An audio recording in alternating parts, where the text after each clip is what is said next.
Good evening, everyone, and welcome to Friday Night Rivals. It is week number 2. So glad to have you with us. I am Christian Garman alongside Jeff Price, and of course, we'll get to sideline reporter Clayton Hobbecker here in just a moment. We've got a good one for you tonight. The Bulldogs of Crestview coming to Escambia to take on the Gators. Both teams win in week 1. Jeff, both teams had big offenses in week 1, too. I think we're going to see a lot of scoring tonight. Yeah, absolutely. And this is maybe the best 2 teams in the Tri-County area, so it should be a fun one. A fun one for week 2, no doubt about it. And we're going to get your keys to victory coming up here in just a moment. But as noted moments ago, Clayton Hobbecker, of course, our sideline reporter, is standing by. Let's go to Clayton now. Thank you, guys. Another great night here for Friday Night Football. Weather conditions much similar to last week. It is hot. It's going to be around 80 degrees all night with high humidity, so definitely a thing to look out for with the players to stay hydrated. Hopefully there's no cramping issues out on the field. I know they say that Emmitt Smith played here, so it goes without saying. Definitely swamp-like conditions here in Escambia tonight. So got my extra strength hair gel going on tonight, so hopefully I don't melt down here on the sidelines. Back over to you guys. His extra strength hair gel. That's a good idea, Clayton. That's a wise man. It's a problem I don't have to worry about, but good for you. So, Jeff, let's talk about now the Northwest Florida State keys to victory. And I want to start with Crestview on the road. Big offense. They scored 27 in the second half last week against Vernon to take a big win there. What do you see tonight?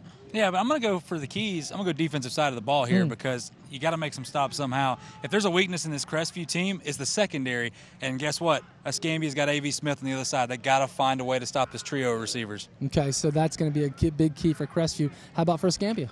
For Escambia, you got to stop Taylor Scarborough. I mean, you had Jay Stanton here last year, and he was a force. Taylor Scarborough is picking up the reins. Yeah, and Taylor last week nearly 300 yards rushing behind that offensive line. So that's going to be interesting to see. And any other players we should make sure to be watching throughout the course of the game? Really, it's all of them. Both these teams are phenomenal on both sides of the ball. You're right about that. There are a lot of big playmakers, and it's going to be a very exciting night. It is Crestview at Escambia, Friday Night Rivals, and we've got kickoff coming up next.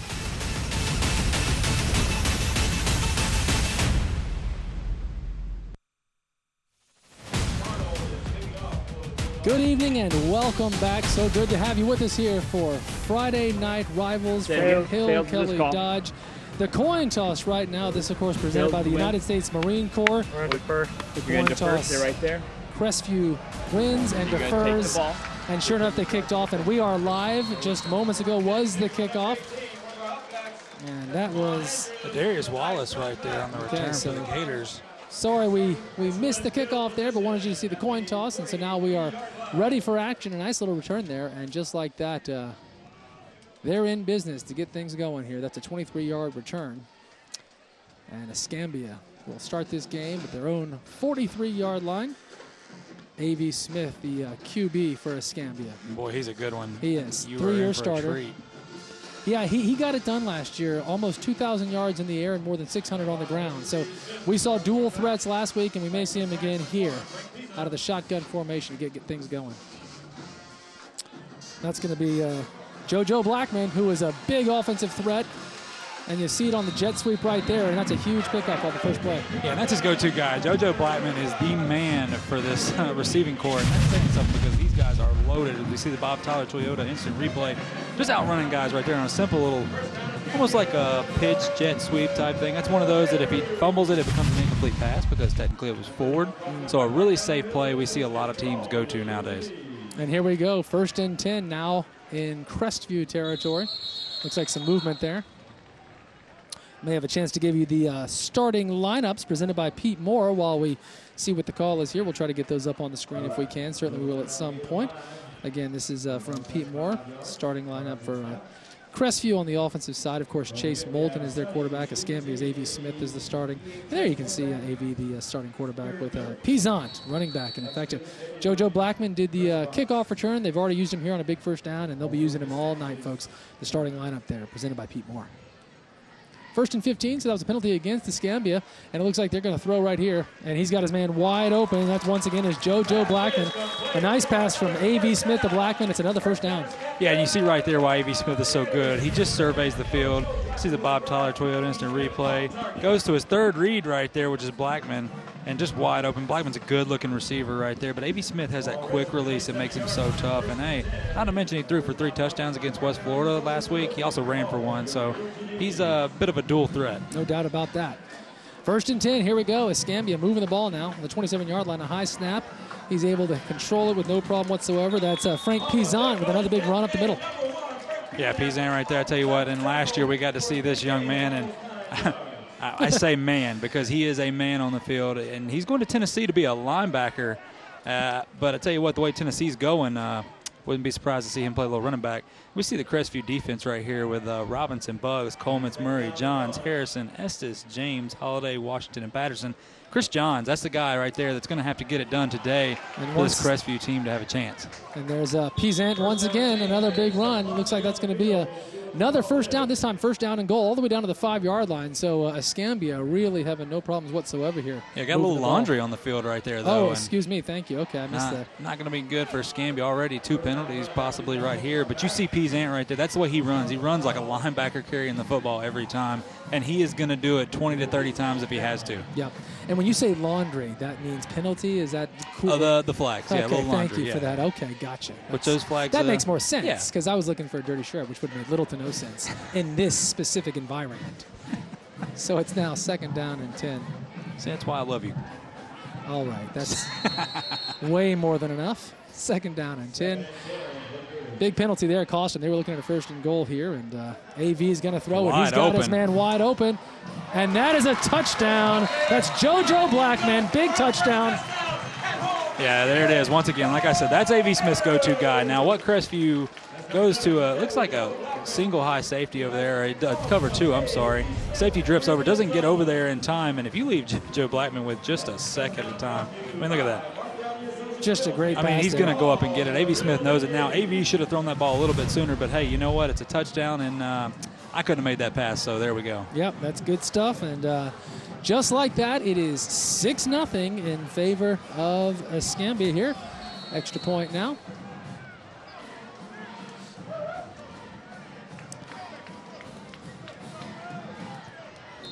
That's Brian Nava. No good. Sorry, Brian Nava, who does not convert there, and that's going to leave it at 6-0 in favor of Escambia with 10 minutes, 13 seconds to go. They move the ball right down the field. This is Prep Football Final. We're certainly glad you're with us. We'll be right back.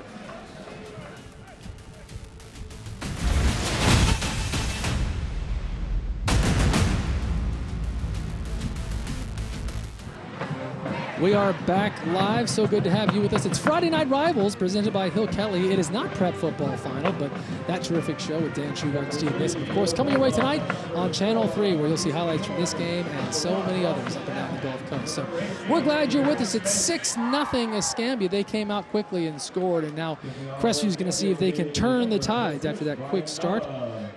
And just so you guys know, last week's game did not air, but it will air tonight immediately after this game on WFGX Channel 35. Okay, good. That's Rawson Mack in the backfield, along with Marquise McCoy. A couple of big playmakers for Crestview to receive. And here we go. That's McCoy right there on the return. And he's got some room. All the way out to the 35-yard line. So just as we saw moments ago for Escambia, it's going to be a good place to start for the Crestview offense, no doubt about that. Quarterback Chase Moulton is their starter, although you mentioned McCoy there. They'll use him in a lot of different ways following that 20-yard return from Marquise McCoy, who's so talented. Yeah, McCoy can actually play a little quarterback as well. He can do a little bit of everything, and covering him in basketball as well. He's just a talented young man, as you see Mac right there. Scarborough, that's the guy that we keyed on in the open. You know, we said Jay Stanton last year, and Jay Stanton was a workhorse. Well, Scarborough, they have not skipped a beat, and expect a lot of attempts right here and a lot of yards from Mr. Taylor Scarborough. And just like that, they're going to go to McCoy. It looks like right off. Oh, sorry, that's not McCoy. That's Scarborough, of course. Following your cue, he picks up about 7 yards, it looks like. And last week, he had 273 yards, I believe, from scrimmage. And you pointed out, yes, he's a terrific runner, but also it's the system at Crestview that pays off for runners. Yeah, not to take anything away from Scarborough, because you can see that young man. He is a load in the backfield. But it's just a plug and play for them. They know what they're going to do, and they're going to be good at it one way or the other. They're going to force you to stop them running the football, and when you force them to stop them to run, they got talented receivers on the outside. Here comes McCoy in motion. This time Moulton's going to look for his man. Not able to convert there, an incomplete pass over the middle, and it's going to be second down, rather third down, I believe, in about 3. So with Escambia, you know, we talk about Escambia's offense. I think it is well known, especially in the area, how good they are, as we see a false start penalty right there by the Bulldogs. Some laundry on the field. There you go. I'm so proud of you Paying already. attention. But I think Escambia, the big question is going to be on defense. Are they going to be able to stop people? And they had a really good defense last year, but with the seniors graduating and new guys filling in these positions, you never know. And it's still early. It's week 2, sure. But that's the key for Escambia this year. If they have a solid defense, there is no reason they can't go to the Final Four or go to the state championship this year. Well, I mean, coming off the offense, again, we know they had a high-powered offense, especially in the second half against West Florida last week, scoring 27 and then scoring in about 4.5 minutes here tonight. So you're right, it's the defense that they need to pay attention to. Seems like they're good to go on the offensive side. Second down and 7 now, and Moulton's going to throw long. He's got a man wide open, but he overthrew him. That was Marquise McCoy who was open, but he overthrew him. That's tough right there because he was definitely wide open. You just got to bring it in a little bit, give your guy a chance, especially when he's that open right there. And like I said, easier said than done, but he's that wide open. You just got to throw it up and let him go get it. Yeah, no doubt about it. So that'll bring up third down now, and looks like third and about 7 here. One thing to also remember, if you Crestview fans out there follow the team for years and years, the Boyson brothers are now gone. The cool thing about that is they're all at South Alabama playing football together, which is pretty cool to see all 3 brothers there. Definitely. The bad thing about it is you lose some talented individuals. Yeah, to lose all 3 was a hit. There we go, Moulton trying. He's not going to do anything there. Big pound. Oh, boy, goodness gracious. The Escambia defense is pumped. That was a big play. Like Katie Teamer right there along with Ilyas Akbar. Man, oh, man, those guys just demolishing them. It's a loss of 3, and that's going to bring up 4th down and 10, so certainly they're going to be punting here, and Escambia may be in some early business. Escambia will have D.T. Gideon and Herschel Jefferson likely returning punts. That's usually how they do it. Yep, those are the 2 gentlemen back. I tell you what, Gideon may be the fastest guy in the area. He is lightning quick. I just wouldn't punt it to either one of these guys. Escambia is full of speed out there. High snap there. Great play by Sears, who's able to corral it. That was a heck of a play. Saved what could have been a disaster. And it's going to be fielded right there. See if we can get a replay on that, because that's an outstanding play. That's a one-handed catch right there. Yeah, seriously. Well, you think about it. He doesn't make that play, and all of a sudden Escambia's got 1st and 10 from about the 20. Look at this play. Great job. That's why you got the gloves on. Able to control himself and get the punt off, too. Impressive stuff there. And with that, he saves his team a whole lot of yardage. Escambia will start the drive at the 27-yard line. Yeah, I think for Crestview's defense, you know, you try to force them to throw the football. Well, A.V. Smith and JoJo Blackman, you see what they do there. Then you force them, okay, we're going to make them run the football, and then you get a little bit of Frank Pizan. So Crestview's got to figure out a way. I think first you've got to stop the passing game, and you can't allow A.V. Smith some time back there. You've got to find a way to get pressure on him. The only bad thing about that is they've got so many talented individuals. So many weapons. So here we go. This is a nice little sweep. That's going to be Frank Pizant, who's got a little bit of room on the outside. Picks up 3, maybe 4. Fine play to slow things down. And other than the penalties, that's probably the shortest distance we've seen on offensive play tonight from Escambia. Yeah, the defensive end right there, linebacker, I should say, Marcus Patterson, the young sophomore, almost had Pizant. As you saw him force him outside. He's got to find a way to make him cut back in right there. So that'll bring up 2nd down now and 9.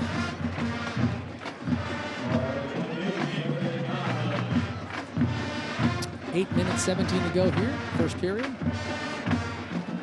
We're going to run it right up the middle here.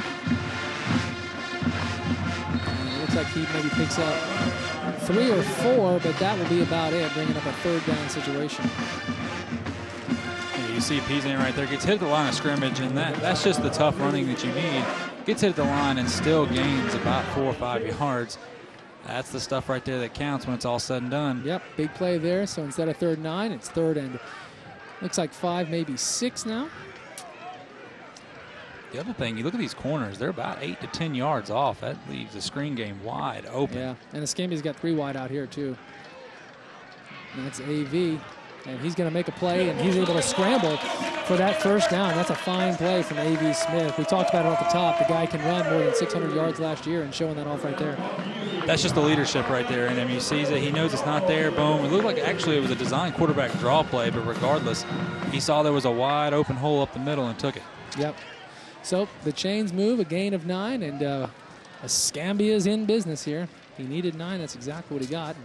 It's first down and 10 now at the 39-yard line.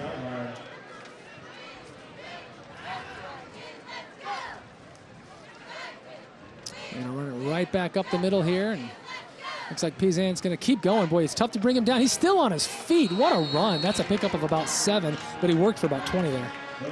Yeah, like we said, you see Pizan. But how about that offensive line? Getting that initial push right there. Tell you what, when you've got 250 to 300-pound guys pushing you, and then you get run into by a 220-pound beast right No, there. thank you. Yeah, it's not a good night for you. Not ideal. So second down now. He picked up about 7 on the play there. This is where Escambia tries to lull you to sleep with that running game. They want you to come up a little bit and honor that run, and they're going to try to throw it over the top. Let's see if he called it here. Looks like they're going to run it right back at you with Pizan. This time he's not going to get anything. In fact, I think he lost a yard or 2. That'll bring up third down at about 5. Yeah, great job. That's exactly what this Crestview defense needed, is to make a big stop right there. Yep. And not make it an easy either first down or an easy short third down right there. You're right about that. You know, I mean, granted, obviously we're midway through the first. This thing's just starting. But they did need a big play. They do need a big play. You don't want to go down just like that, 12, 13, 14, nothing. They haven't stopped him yet, but that was a big play for sure. See if they can keep it up now. Third, and it looks like 4 for Escambia here. And this time they are going to throw it right out.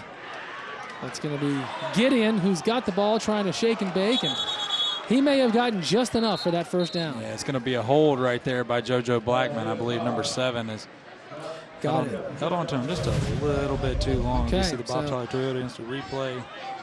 Yeah, right there. Right there. You see the jersey. Yep, sure did. Good call. Good call. Bad for them, but nice eye by you. So that's going to negate what would have been a first down. It'll stay third down now, and a good bit longer for that Escambia offense to go. And it looks like we may have a timeout on the field. Perhaps this is the water break. Usually comes around the 6-minute mark in each and every period. And both teams are headed to the sidelines now. So we're going to head to break here. It's Friday Night Rivals from Hill Kelly Dodge.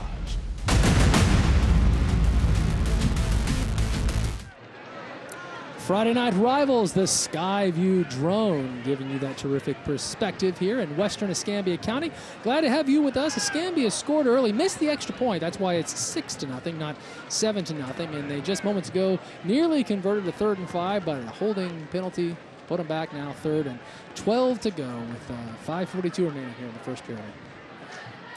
Well, one thing is you got JoJo Blackman you need to watch out for right here. He's a playmaker. Yeah, definitely. You see a little press coverage right here down on the near side of the field. So it's 3rd and long. And Smith is looking to pass. Nearly goes down, saves himself, but only momentarily. He's not going anywhere.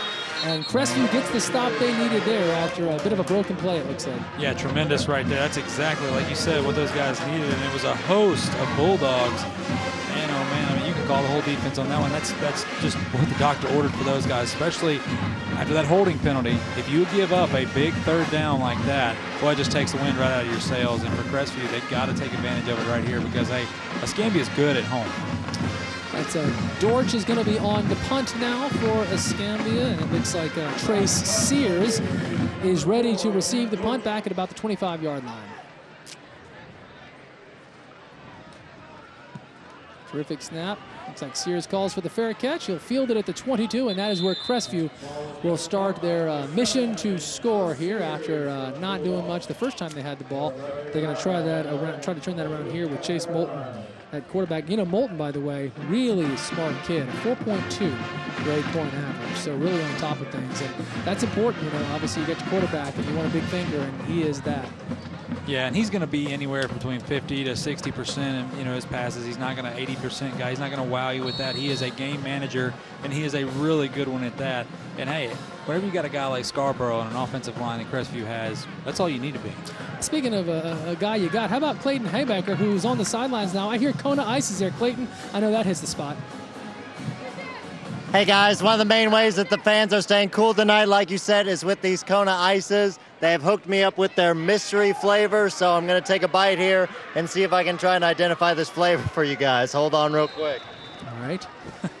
I'm thinking rainbow. That's my guess. So we had fried Oreos last week. Are we getting Kona Ice this week? I don't know. Let's see. What do you got? I'm thinking cotton candy is my best guess. Yum. Is someone going to confirm that? How do we know if you're? I don't care. It's cold, so. We need a follow-up on that. If you can get our best team on that, that'd be great. So Scarborough scurries for about 7 there on that first play from scrimmage. 2nd down now and 5. Moulton's going to throw it out, but that's batted down and trying to pick it up as though they picked it off. They did not, but a fine defensive play can bring up 3rd down. Yeah, really good play right there, man. Oh man, I'll tell you what, getting your hands up, that is just textbook. Yep. And it looked like it was Joseph Minor, the big senior defensive end, 6'2", 225, tough to throw over 6'2". So 3rd down now and 4. And this time they're going to keep it on the ground. Looks like it's Scarborough who's able to get a few. Forward progress will get him close, but I don't think it's going to be enough for the 1st down. You see Jamal Potter right there, another senior linebacker for this Escambia squad coming in, laying the hit. I'll tell you, that's what Escambia needs to see tonight. Of course, last week playing a really good West Florida Tech team, so it's not like they haven't been challenged, but this is almost confirmation in that confidence after that. Was it 27 unanswered last week against Tech team? Heads up now, 4th down and 1 on their own 36, and they're going to go for it. Kind of a gutsy call here early in this game. Check that. Nope, it's a punt. Oh, it's not a good one, though. He ended up punting it. Didn't go far. Oh, and look at that. Oh, and this is gracious. live ball. That's a live ball, folks. This could be Crestview's ball. I believe Crestview guy jumped on it right there. I think you may be right. Takes a terrible hop, hits Escambia right in the chest. It is Escambia ball. No, Escambia keeps it. Wow, that was really interesting. Boy. So we had this conversation last week on a punt. Yeah. If it's anywhere near you, you're not going to catch it. Get away. Get out of there. You see Watch him this. standing right there, being a spectator. That's Right cool and into all, him. but this is what happens, Yep. and it could have been disastrous right there. And you know what? You're right. It's exactly what happened last week in our game against with Gulf Breeze and Navarre. If only you folks could have seen that. Hey, good news. We're going to be playing it tonight, right here. When this game ends, we will play that game. So it was disappointing for all of us when we weren't able to get it on the air last week. But we stayed up in the booth. We recorded the whole thing. The crew worked hard. So we'll have it for you tonight. When this game is over, this one's live, we'll have last week's game, Gulf Breeze at Navarre, for you. So Escambia ready to rock and roll here. Going to run it right up the middle. It's Pizant who might pick up a yard or 2. Yeah, really good surge right there with that defensive line and those linebackers. That front seven is doing a really good job for Crestview the past few plays after making that big stop. And that's what they need. They've got to show up and help that offense out because it's going to be tough sledding to get anything here tonight on both sides of the ball.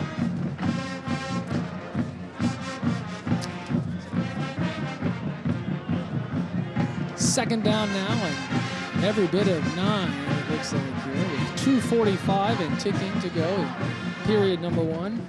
Smith back out of the shotgun. We saw that all of last week.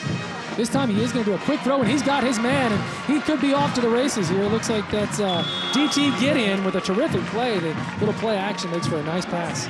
Yeah, but we get the replay on that. Boy, oh boy, you just watch it. Watch A.B. Smith right here. Here it is. He's faking, but he sees he's open already, and he just tries to pull it. Yeah. Instead of riding that fake like you normally would, he sees his man's wide open, so there he goes. It's a 31-yard gain now on Anderson Subaru, 1st and 10 situation from the 29-yard line, and Escambia is on the move again. Boy, I love that little quick release. That was a fine play.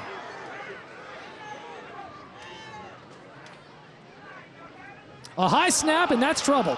All the way back now, just falling. He thinks he's trying to make a play, and he's still on his feet. Look at this, folks. Don't let him get loose. That's Frank Pizant, who, just fall on the ball. So often you see players want to make a play, and I tell you, if anybody's going to, I wouldn't have been shocked if Pizant found a way.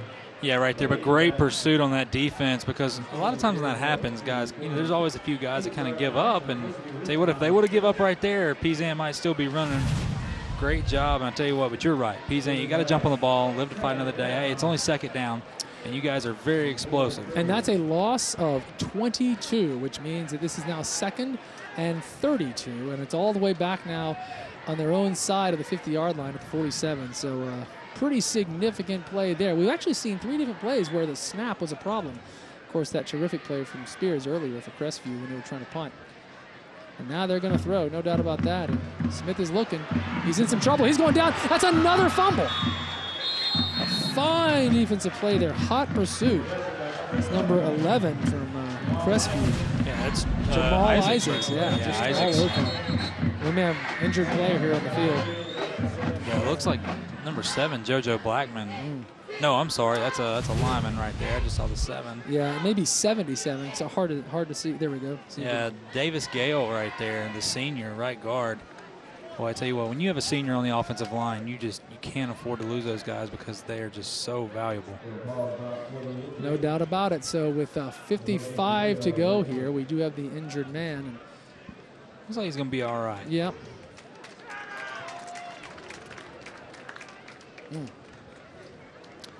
So back to the action there. That's another busted play, and just like that, it's going to be 3rd and extremely long here. It looks like it's 3rd and about 35. Well, you know, we've seen Escambia, you know, like last year, they come out early, they really get after it, and they start to get a little sloppy. You know, that's almost like they lose their focus a little bit. Let's take the fan cam from Comfort Dental here. You know, so glad to see so many folks out tonight on what really is just a gorgeous Gulf Coast night. It's still August. You know, football's here. This is week number 2, but not even September yet. We got lucky. I'll do a little weather for you here. Had a front come through 3 days ago, and I'm sure you've noticed. I know I have. Humidity hasn't been nearly as bad. It's been incredible, and it feels great out there tonight. So a fine evening now. 3rd and forever from Escambia. How did you know that I noticed? The humidity? Yeah. Well, we all notice. You're not sweating like normal. So they're just gonna take their medicine here and try to run it up the middle. Not going to work out there, and that'll do it. You know, at this point, this is a situation where Escambia is going to try and punt it and hope to get back to the original line of scrimmage with their punt. That's how bad that drive went. Yeah, to get it there is going to be tough. Hey, so how about right up the road? You know, PHS, little Milton. I know a buddy of mine, Shane, would love to hear this. Milton's up 13-0 first quarter. Of course, you PHS fans are not going to like that. Is Shane watching tonight? Oh, he is watching. Shane's watching right now? Shane's watching right now. Okay, Shane. Thank you. Shane Gonzalez. How about that? All right. We don't have to give every piece of information about Shane. No, I'll give out his social security number in a minute. Just hang tight, folks, all right? So a little confusion there. I don't think Escambia is considering going for it. You know what? That's the end of the quarter. So it'll end on a sour note from Escambia. It's going to be 4th down and a very long way to go. This is Friday Night Rivals. We're glad you're with us. 6-0 Escambia. We'll be right back.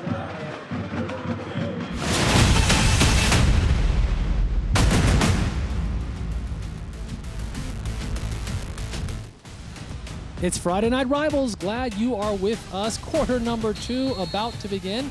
It will begin with a punt as the players have switched directions. Dortch will be the punter for Escambia. Yet another high snap. This time, though, he's able to play it. No problem whatsoever. Low punt, though. Very returnable punt. Look at this. Great job by the coverage team for Escambia right there. That's Trace Sears on to return. Didn't get much out of it, and that's where Crestview will begin the drive here and looking to do something offensively. They have not moved it that much tonight so far.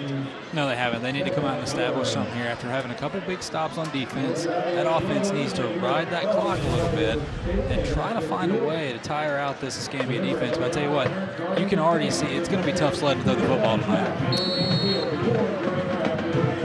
So the 31-yard line is where things are going to begin for Crestview. 3-year starter Chase Bolton, their quarterback. He's ready for action. Little play action there, and he's got his man. That's going to be Marquise McCoy, big playmaker, big first down. That's from Anderson Subaru. It's 1st and 10.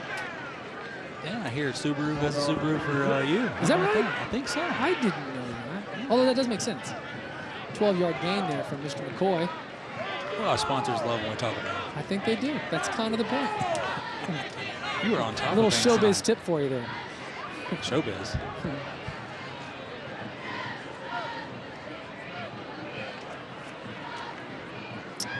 3 wide out here on this side here. Looks like Moulton's going to throw it again.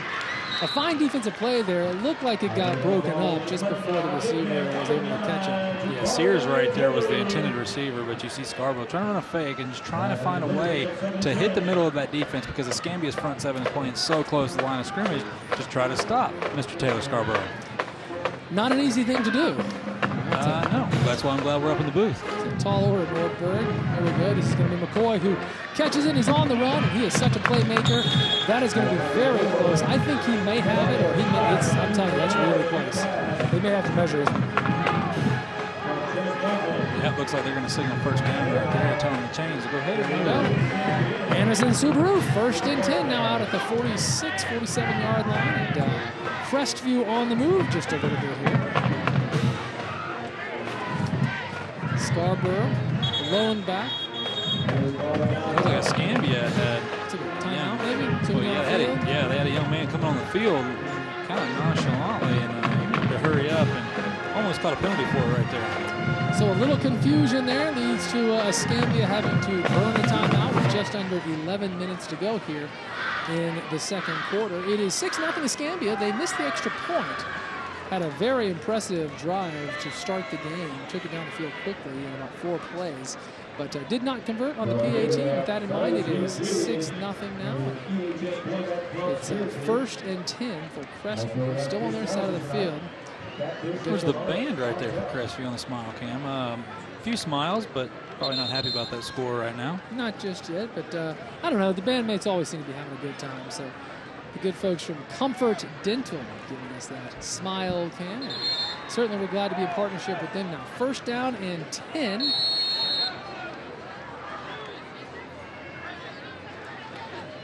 They're going to keep it with Scarborough this time after a fake pass, and he is tough to bring down. Picks up about 5. That'll be 2nd down and 5 from the 49-yard line now of Escambia. Yeah, they fake a pass right there and then run a draw play, but it looks like we got some laundry on the field over there on the far side.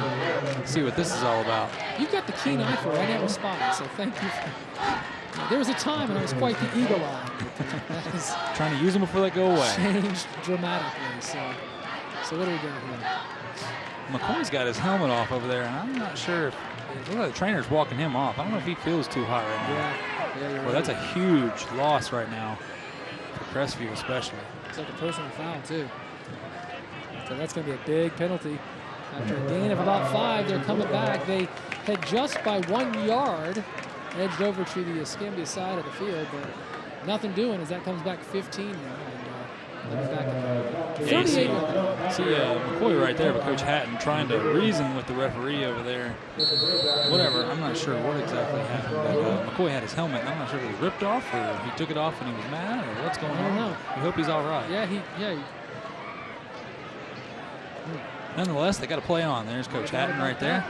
So it looks like 2nd down now and 20. And Mr. Moulton is ready for some action. He is going to throw. He's got his man. That's Chumal Isaacs who makes the catch. And that's a pickup of about 10. And I believe I said it was 2nd and 10 heading in that play. My apologies. That was 1st and 20 is what that was. Now it will be 2nd and 10. So sorry about that. You see Isaacs right here on the near side of the field making that catch. We saw him before the game. He is just a big-bodied receiver here. He uses that body very well, as you saw right there, cradling it. And he signals to new time. I think he sees the size difference right there in the corner. They tried to hurry this thing up and didn't do it. And now they have taken too long. Looks like we got another timeout on the field. So this time around, the confusion seems to come from the Crestview side of the ball. And you can see Coach Hatton doesn't look too pleased. He acknowledges that confusion. We do have a timeout. And we're going to take a quick break. It's Prep Football Final. We'll be right. No, it's not. It's Friday Night Rivals. We'll be right back.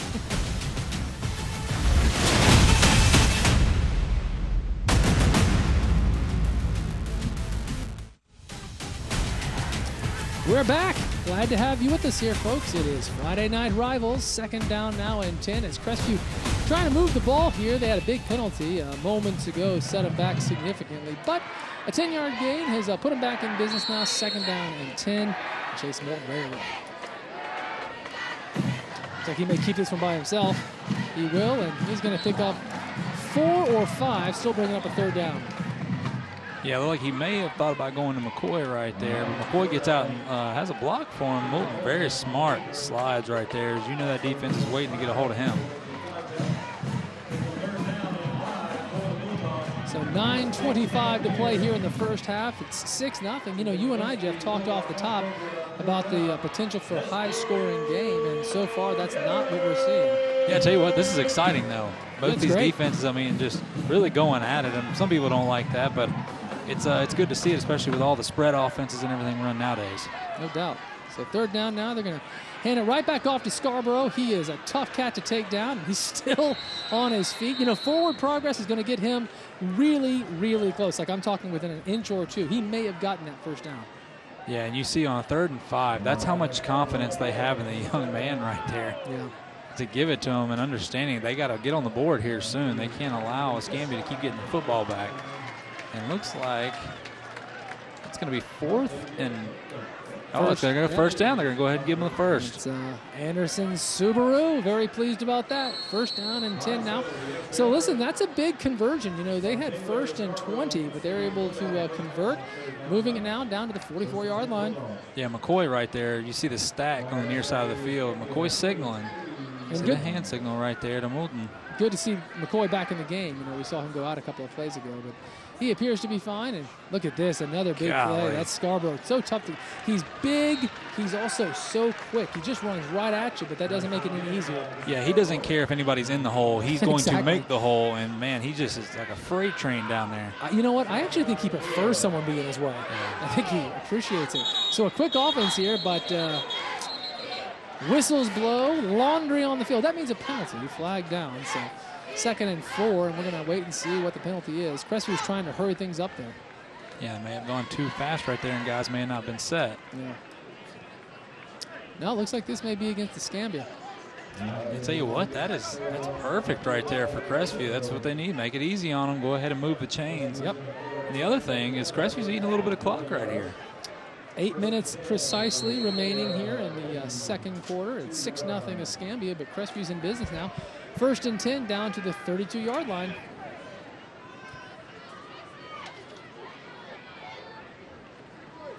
This time Moulton's coming out wide. He's got his man McCoy. It's a nice catch on a high throw, but not able to do anything with it. Boy, that sure did look like holding right there by Isaacs. I mean, that's at the sideline. You see Coach Bennett. Let's check it out as you see the man. You see the jersey right there. That is blatant. Yeah. But I tell you, Isaacs, he had to, and I don't blame him for doing it because the man right there was fixing to pick the ball off and be heading to the other end zone. But nonetheless, kind of. Well, it's a loss of 4 or 5, so. Referee was right in front of it. That's kind of what got me, but hey, is what it is. Can't see them all. That's going to be 2nd down now, and it looks like about 14. So Crestview this time going to come back with Scarborough. He gets it to the 35-yard line, might have picked up 2, but it's going to be 3rd down now, and a very long 13 or 14, it looks like, for Crestview. So we've seen a lot of this, Jeff. It's like they get a big play, they get a big penalty, and then they penalize themselves. They lose 15. They'll have a play like a moment ago where they lose 5. So it's a 2 steps forward, 1 step back situation so far tonight for Crestview. Yeah, but for Crestview, you've got to make it a manageable 4th down somehow right here. And you can go for it because you'd be in decent field position regardless, but you got to make it manageable so you don't have to punt right here. Well, and you know what? I'll tell you, yeah, they're – so let's see what happens here on 3rd down.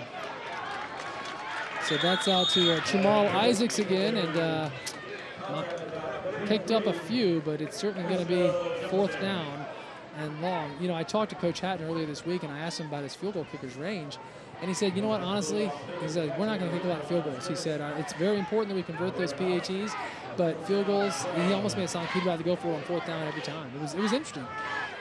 Yeah, we're going to see him bring on the punt unit here, and that's a good choice. I mean, because your play didn't get what you were hoping it was going to get. Go ahead and play the field position battle. Now, if he would have gotten 5-6 yards, then you go for it. Then you definitely go for it, in my opinion. But yeah, absolutely. You know, it's tough to find good kickers in this area. Well, you know, it's interesting. He said, Coach Hatton said in high school, but he said even in college. You know what I mean? He mentioned. He said, don't get me wrong. It's a nice looking punt there.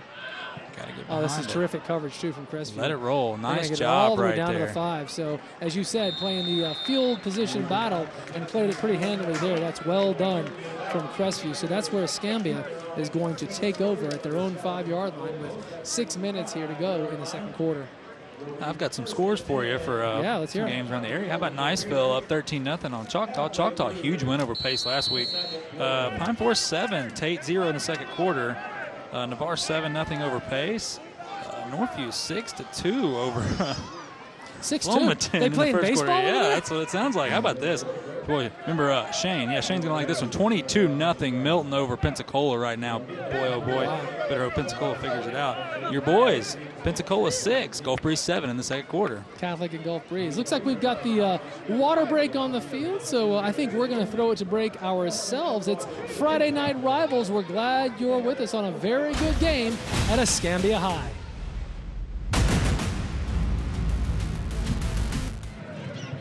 It's Friday Night Rivals. Certainly glad you're with us, folks, with 6:12 to play, coming off a terrific punt. It is going to be Escambia taking over at their own 5-yard line, and we're glad you are with us. Not a huge crowd here tonight, Jeff. Kind of surprising, actually. Yeah, especially early in the season. Not really sure. But, hey, Crestview from a long way away, and maybe those Escambia fans still feeling last week's big win. Yep. Take a week off. Maybe so. High snap there. A.V. Smith handles it nicely and able to hand it off up the middle. That's going to be Pizant, who's fighting for several yards. Big play there. That's a high snap. That could have gone bad a couple of times, but he figured it out and makes a big gain. Yeah, Pizant, once again, tough running right there. And wouldn't surprise me if Escambia's going to try to eat all this clock right here, not give Crestview a chance. Hey, listen, Clayton Heibecker is our sideline reporter doing such a fine job. I believe he's standing by. Clayton, you there? Hey guys, I got Staff Sergeant Phillips here. We got the Marine Corps doing the coin tosses, and they've got their booth set up for all of our Friday night games. So tell us a little bit as far as the high number. Last week we had somebody do 25. What's the high number here tonight? So I'm sad to say tonight it's only 21, whereas last week it was 25, but I think that's because the game's going so well that no one wants to leave their seats. All right, guys, so we haven't quite hit that 25 marker yet tonight. Maybe somebody will be able to break it before the end of the night. Out of curiosity, what's the low number looking like tonight? You know it's 0. Don't tell them my score. I keep telling them, guys. Back up to you guys. Thanks, Clayton. Appreciate that. Listen, I want to say thanks to Brownsville Welding, who hooks us up with those sideline reports. That's Brownsville Welding. Thank you very much. Had a jet sweep there. Big play, first down moments ago. And Escambia started their own 5, trying to get something going here. Back out to the 19 now. They're going to hand this one up the middle there. Pizant not able to do much, and looks like it's going to be second down and 10, Jeff. Yeah, Pizant right there on the read play, and of course it's never a bad idea to give it to Pizant, but he gets stopped right there. Great job by that D-line at Crestview. And now we talked to Coach Hatton. He said the D-line was their major strength. Like, they were what leads it all right there. The linebackers are good. Their only question mark was in their secondary. And I tell you what, you saw early in the game the secondary got exploited a little bit. Ever since then, they've definitely grown up. Yeah. I mean, they're playing like men right now. Yeah, had a big play early from Escambia there, but since then, literally like 3-4 minutes into the game. Second down now and 10. I think Smith may want to throw the ball here. He sure does, but he's under some pressure and throws it outside just a little bit there. His intended receiver, JoJo Blackman, that's a good intended receiver, but threw it out wide. Boy, I tell you what, if we get a replay right there, that Crestview defender was bearing down on A.V. Smith, and it looked like Pizant right there delivered a nice block to save him because, boy, oh boy, he was barreling quick. So this is an interesting moment because it's now 3rd and 10, and with 4:35 to play, that is enough time certainly for Crestview to get the ball back and do something with it. They'd love to make a stop here and see if they can get their hands on the ball one more time. Escambia, they're going to see what they can do about that. They come out wide. They've got their man. That's going to be Frank Pizant. He's going to come up, I believe, just short of a first down, and you got to believe that Escambia is going to have to punt this deep in their own position. Fantastic tackle right there by the Crestview defense. Looked like maybe Ricky Buggs on there, going low on Pizant. You definitely don't want to hit Pizant up high. It's just so tough to take that young man down. Does a great job, prevents the first down. Now Escambia's really got to think about this. Do they want to take that risk inside their own 30 and give Crestview a chance to score before half, or are they going to punt this one away? And I think they're going to punt this one away. It would make a lot of sense. It's 4th down and about 2 or 3, which obviously is not insurmountable. The key factor here, obviously, is that they're at their own 31-yard line. Yeah, so, coach is fixing to call a timeout, letting the play clock run down. Smart move right there. Yeah, no doubt about it. Coach Mike Bennett has been here before, and with 3:45 to play, they're going to punt it. They were just going to run a few more seconds off the clock, as many as they possibly could. And sure enough, we now see the punt unit coming onto the field for Escambia. Crestview also going to make their rotation. So you got any scores for us? I see you checking the phone. Couple more. Wait, you're on Facebook? Come on, man. Yeah. Washington, how about this? 8-0 over West Florida right now. Boy, the Jags better figure it out quick. Yeah. I want to start out 0-2. It's been a while. Lost last week to Escambia. Walton over South Walton right now. 6-0. How about Jay? Rebounding this week. 19-0 over Cottondale. You said you gave the Catholic high score earlier? The score? Catholic Gulf Breeze. Did you have that one still? I'm a Cat High grad, so I'm just going to keep asking. Yeah, it's 7-6 right now. Gulf Breeze over Catholic. Second quarter. Okay. So it looks like they are ready to punt. Mr. Dortch is on, and Crestview's got Trace Sears ready to return. He's setting up at about the 37, 38-yard line, and 3:45 to play. That's enough time. Let's see what happens here. Great boot right there. Sure was, and a fair catch called. Sears is going to do just that at the 38-yard line. So he was set up at the exact right spot. Terrific punt there. And that's going to be where Crestview tries to get things done. Chase Moulton, now he's a 3-year starter. He's a senior, very smart kid. I'd be surprised if he does anything that would cause them any real detriment here. Probably going to know that if it's not there, it's just not there. Don't force it despite the fact that the clock is ticking. Yeah, well, Coach Hatton told us if it wasn't for a sophomore injury he had, he would have started last year, So you think about a guy like that at a 6A, 7A, 8A, go on and so forth. High school, that's tough to say. You usually don't have those young guys play. That's a great play from Moulton. It's another high snap. He's able to find McCoy. They only pick up a yard or two, but that could, again, the snap was high. He makes it, then he's able to complete the pass. Yeah, great job right there. But sure was. Devontae McWilliams making the tackle, wrapping him up, not letting him go. And tell you what, we thought it was going to be an offensive scoring game. Me and you were talking about before the game, like, this is going to be guys all over the place. I'm thinking 35-30, that kind of thing. We didn't think it was going to be 6-0. I mean, I would have took that bet all day long. No doubt. So second down now and 7. Mr. Moulton ready to roll. Makes another great play. He's going to pass it again. And it's McCoy again. That's essentially the exact same play, back-to-back. They pick up about 3 more. It'll bring up 3rd down and 3. Yeah, a little sidearm, Vince Young back in the day, a little sidearm action right there. Yep. Great job. Hey, getting it done. Had a guy in his face, found a way. Just didn't work out for Vince Young. But it's, Let's hope it goes better for Mr. Moulton. But he made it. That's what matters. So it's better than. And here he is referenced on Friday Night Rivals. So it's obviously. Yeah, but I referenced him. You didn't. See, it's different if you reference him. Well, that's then you true. know he's the real deal. Yes, that is fair. 3rd down now and 3 with 2:20 to play. Now Crestvew's got to think, let's not give it back to Escambia. They're going to come right at you here, and no, sir, not going to be a first down. I'm Escambia. You call timeout right now and try to save a few seconds. And I tell you what, for a young man that had almost 300 yards last week, Escambia didn't really care. Coming in, they said, cool, you haven't played us yet. Cool. And nothing to take away from Vernon. And Vernon's a up-and-coming, it's a smaller school. But, man, they got some athletes out there. This is a lot different than Vernon. Well, listen, Coach talked about that. Coach Hatton, I mean, he said exactly what you said. He said, I mean no disrespect, but they're a 1A school. We kind of expected that game to go pretty well for us, and obviously it did. So, yeah, this is it. And Coach Hatton said that. He said playing against Escambia is going to be a very different thing. Well, the thing is Crestview did what they were supposed to do. They went out and took care of business. So the punt is up, and here we go. Another good punt. Yeah, looks like going to be no return there. Fielded at about the 23-yard line by a Crestview player. I think it was Pizan, as a matter of fact. Can't help but get his hands on the ball. And Escambia is going to have a 1:36 to try and do something. And they have... Oh, sorry, that was Rawson Mack. Thank you, that was Rawson Mack, not Mr. Pizan. So with a 1:36, they do have a timeout, but they got a long way to go. They are going to be at their own 24-yard line. We'll see if they're able to turn anything here. So right here, this is kind of where Escambia likes to be. They're a team that is built for the 2-minute drill with the ability of A.B. Smith as a dual threat, with the trio receivers they have with Pizan in the backfield. These guys love to be under pressure right there. I wouldn't expect Pizan to roll out.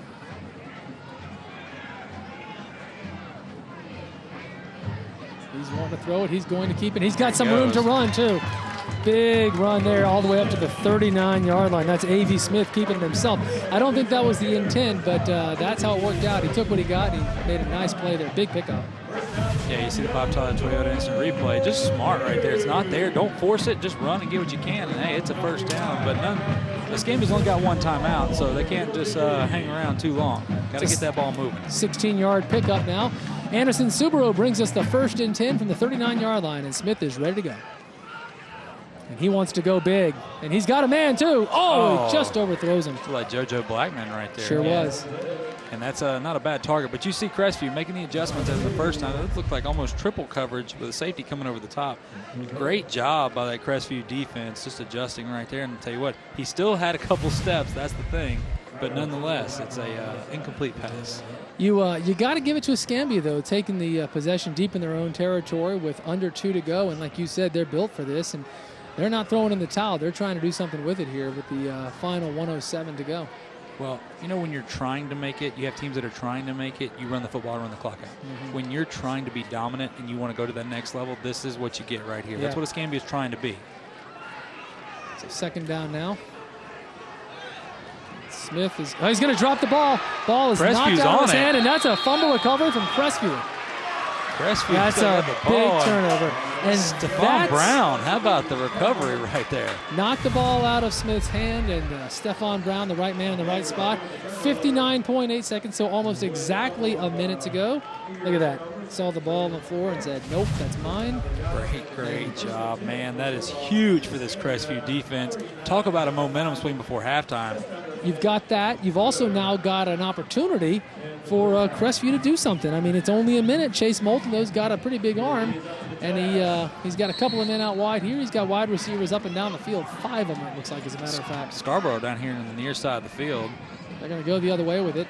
Oh, and look at that. That's going to be a big play still on his feet. Yeah, Rawson Mack's a terrific player. He's got a 1st down from Anderson Subaru. And 49.6, so that takes almost exactly 10 seconds. Looks like we got a timeout on the field.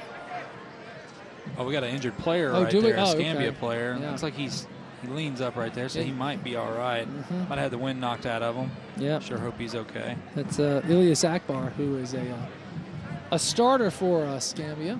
Yeah. 12-yard pickup there. That's a big play. Let's hope Ilyas is okay now.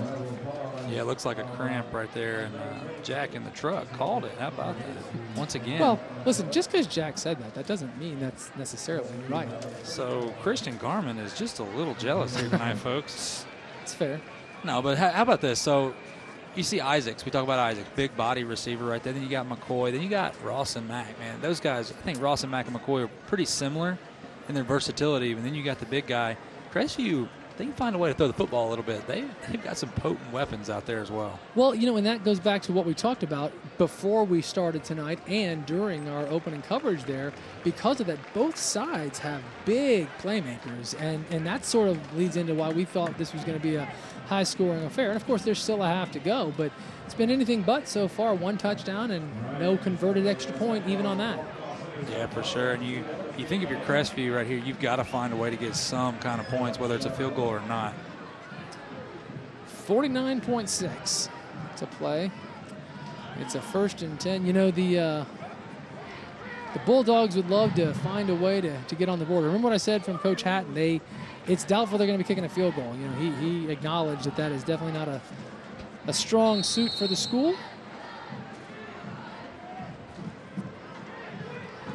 Moulton wants to throw again, and he's got his man. He's wide open, too. And the penalty, oh, my goodness. Looks like he was saying he stepped out. Oh, they're going to say he's out of bounds. He was wide open, too. Oh, my goodness. Wow. I don't think the players realized that the referee said he was out of bounds. That was Taylor Scarborough who made the catch. I was about to say that fumble makes an enormous difference. Wow. And they bring it back. Man, I mean, you're talking about a dagger right there. If you're a Crestview on offense, you got to find a way to let it go. Oh, and by the way, a penalty now. Could have something late. Yeah, I'm wondering if it was that offensive lineman that went over there and said something to the referee. Yeah, I think you may be right. If so, boy, Coach. Coach Hatton's not going to be real pleased with that because that is an insult to injury situation. Beautiful wheel route right there, by the way. Man, oh, man. Wow. Missed opportunity there from the Bulldogs. Can we get the pylon cam? Have we got that far yet? Let's see what we got. After the play. And it's going to be against Crestview, and that might have been it right there, is when that young man went up and said something to the referee. Obviously, the referee did not like what he said. And you know, this is about where they recovered the fumble. It was, I believe, at the 49. So they're now at the 43. So, you know, we've talked about it all night. 2 steps forward, 1 step back. Crestview seems to be their own worst enemy tonight. Well, I tell you what, that was a really good play call out of the backfield right there with Scarborough. But the one thing you've got to be careful of is throwing that ball deep for a possible interception right here. I'll tell you what, Crestview's had a lot of success with those little short routes with McCoy and Matt. And a short route with 40 seconds left may seem silly, but when you've got these playmakers who can turn nothing into something, you know, maybe just the medicine.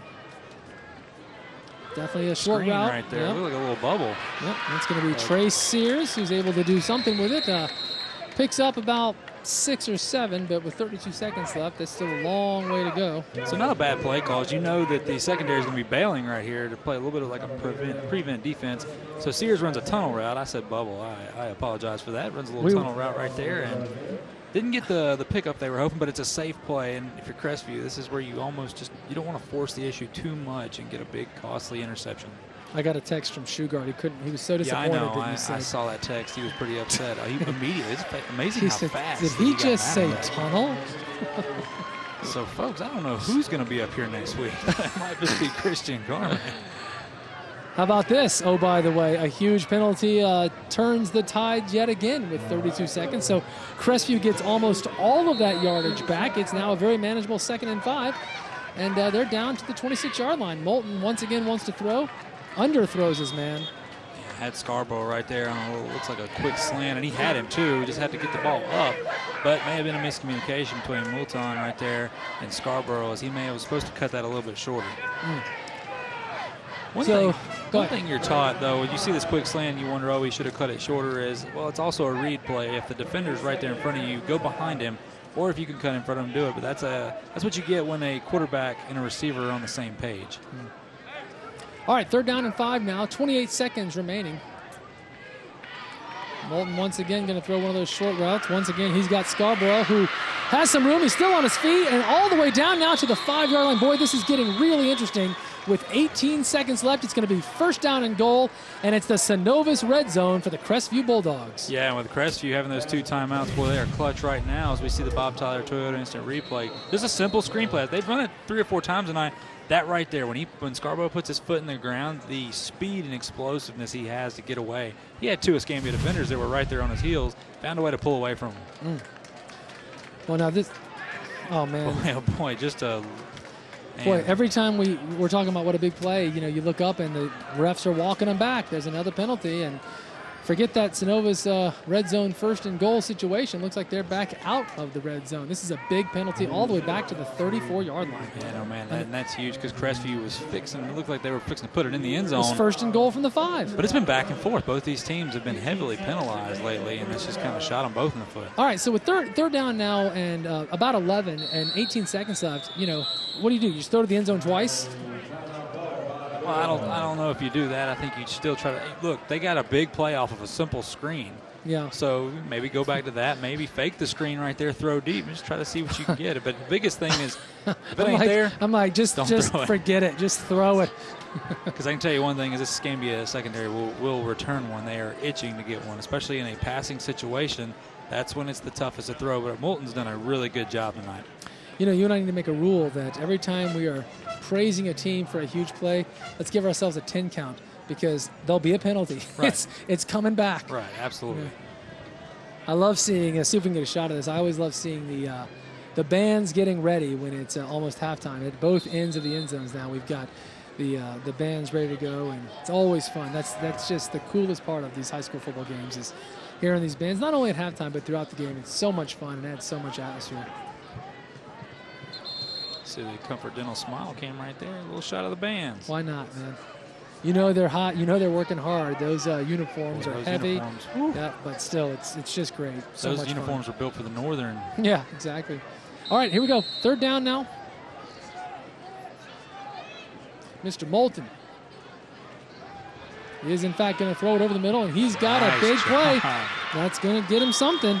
So that will bring up That's back in the Synovus red zone. That's a first down. There's 11 seconds left. That's Jamarian Spates right there. Hadn't called his name tonight, but great job, great. And I tell you what, running over the middle, that's a tough one. It looks like Crestview might call a timeout. Oh, Escambia is going to call a timeout, and that's a good call right there, making sure that you are set up. Let's check out this Bob Tyler Toyota instant replay. Solid pass over the middle by Moulton right there, and great route. You know, we haven't seen Moulton throw it too much tonight until this drive, and he's looked very good. I wouldn't be surprised if Coach Hatton thinks we may want to throw this a little bit more in the second half. Yeah, well, Escambia's done a decent job of being able to slow down Scarborough. I say slow down because it's almost impossible to stop the young man. But I'll tell you what, in the second half, this is going to be huge in the second half because now Moulton's getting the confidence he needs, but Escambia also has to put that on the drawing board. Maybe he's throwing a lot better than what they thought he was going to be able to throw, so you've got to be able to honor that, and that might open it up for Scarborough. Could be, could be. So, boy, this is a tight situation. Looks like we've got 11 and a half seconds to go. It is an Anderson Subaru, first down and 10, down at the 12-yard line. They're in the Synovus red zone. So about 20 seconds ago, they had first and goal from the 5. It got pulled back from the penalty, but they're back in business.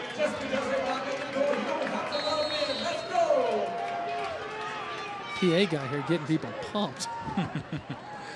Moulton's going to throw it again. Isaacs. Oh, man. And it's picked off. And this is what I was talking about. This is what you worry. Look at this. Unbelievable, folks. All the way back to the 50. There's no time on the clock, so that is how the half will end.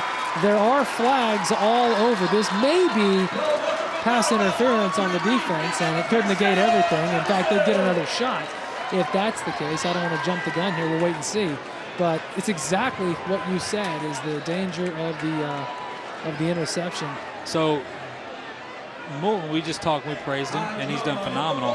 Severely underthrown ball. And the thing is, Isaacs has height. Yeah. You need to be able to throw where he can go high point it right there. And when he was double coverage doesn't bother me as much as you've got to be able to let him high point that ball, and that's what caused the interception right there.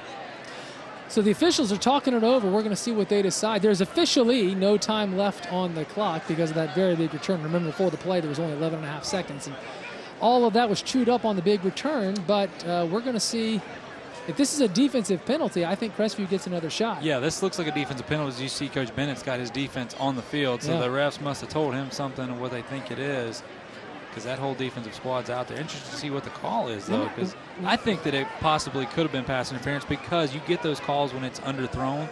And the location of the flag right now is exactly where the interception occurred, so they're picking it up at this very moment. Here we go. Let's see what the penalty is.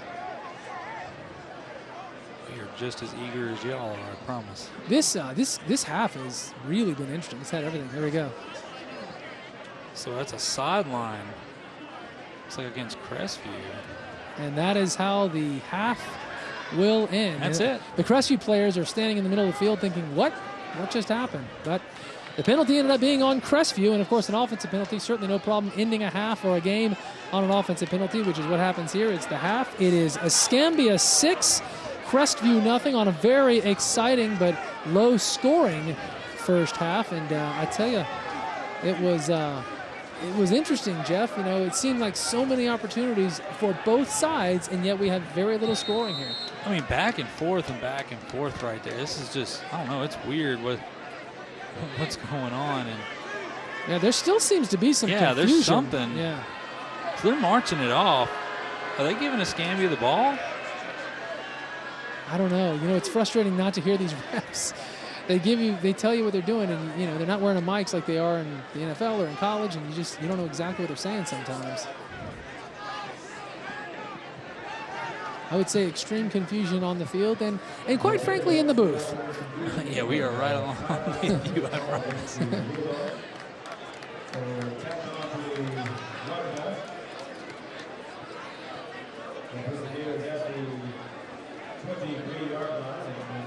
It's down at the 23. I mean, is Escambia getting the ball down there? Hang on, I'm getting a text here. Let's see.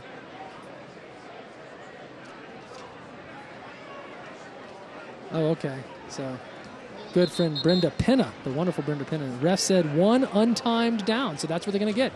And they're going to kick a field goal. Yeah. How interesting. Thank you, Ms. Penna. I appreciate that. Yeah, solid right there. Yeah. And Coach Hatton wants an explanation now. That or they're asking what they're going to get a Whataburger after the game. Yeah, that's what me I'm and you. thinking. Yeah, that's what we talk about at halftime. But and during the game. let's check the replay out right here. Really an interesting play here. You see it, I mean, underthrown. So no pass interference right there. Nope. There's a flag, but it may have been passing. I'm not really sure because that was after the ball was caught and he kind of wrapped around him. See the return. But we do know that Escambia is going to try and convert the field goal here. If they're able to do so, that's going to make it 9-0 as we head into the half. And it's at the 23, so it's going to be about a 40-yard attempt. Well, we talk about This is not having field goal kickers. So here's our shot. Yeah, you know, it was Coach Hatton. It was Crestview's coach who was saying that. Here we go. Watch the fake. It's up. It's going to be wide left, and that is how the half will end. So we're going to wait here and try and get a coach interview for you. And again, thanks to Coach Penner for giving us that information. Isn't it nice? Technology is great, isn't it? Oh, fantastic. And I'll tell you what a half. Exactly the opposite of what we thought all day. Me and you talking back and forth all day long. But every bit as exciting, by the way. Absolutely. You know? Really, really cool. Boy, The bands are getting ready to come on the field here. We like to try and get a coach interview before we throw this thing to break. So we're going to see if Clayton's able to do that. I know he's trying. It's never easy.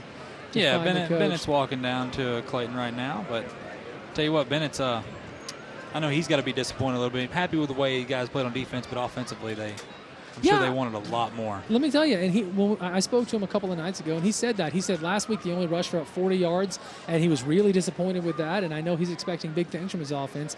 And looks like Clayton does have Coach Bennett now. Clayton. I'm down here with the coach of Escambia. I think a lot of people were expecting more scoring in this game, but you got to be happy what you're seeing from your defense thus far. Tell me what you're seeing from those guys, what you like. Yeah, we're playing okay on defense. We're not playing as well as I like for us to. Give up a couple big plays right there that, give them first downs, and we got to play better on both sides of the ball. We've had opportunities to score points, and we didn't get it in. Made just mistakes, bad snap, just things that we can't have. Focusing back on the offense, main adjustments you're looking for in the second half to get more points out of them. We got to block better, and we got to run better, and we got to throw better, and we got to catch better. We got to do everything better on offense. I mean, there's no reason for us not to be scoring points. Thank you, Coach. Best of luck in the second half. Thank you, Clayton. So it's just that simple. They got to do everything better here. Our good friends at Brownsville Welding, of course, providing those sideline reports, and we appreciate it. And remember, later, before the third quarter starts, we're going to try and get an interview with Coach Hatton. At this moment in time, though, it's Friday Night Rivals. It is halftime. Our coverage continues right after this.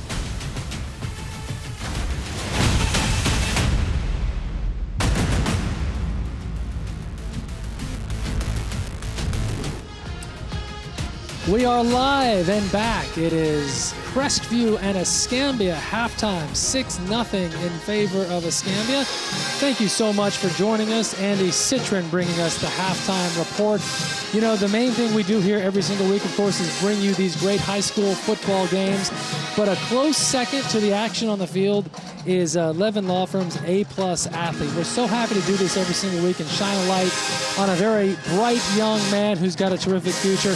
And this week, no exception. So we're going to say congratulations to Escambia High's Torian Blue. Now, Torian actually has an injury and is not playing tonight, but normally he certainly would be playing. He's an impressive young man, not only football, but he plays lacrosse, carries a 4.35 grade point average, and he's looking for a future in medicine, possibly as a pharmacist, possibly something else, but he knows he wants to get into medicine, and we're certainly proud to say thank you and congratulations to Levin Law Firm's A-plus athlete from Escambia High. It's Torian Blue.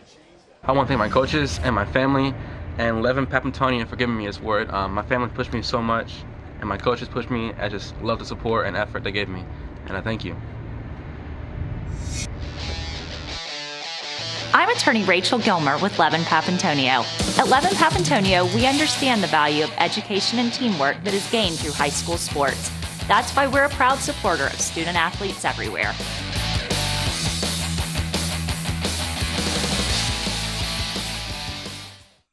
But yeah, I did participate in sports. I went to Pensacola High School, as a matter of fact, back in the 60s. Played baseball for Fred Waters, who's a well-known baseball coach around here. Teamwork, that's the main thing that's to be learned from team sports. And nobody can do anything on their own. You need somebody to help you.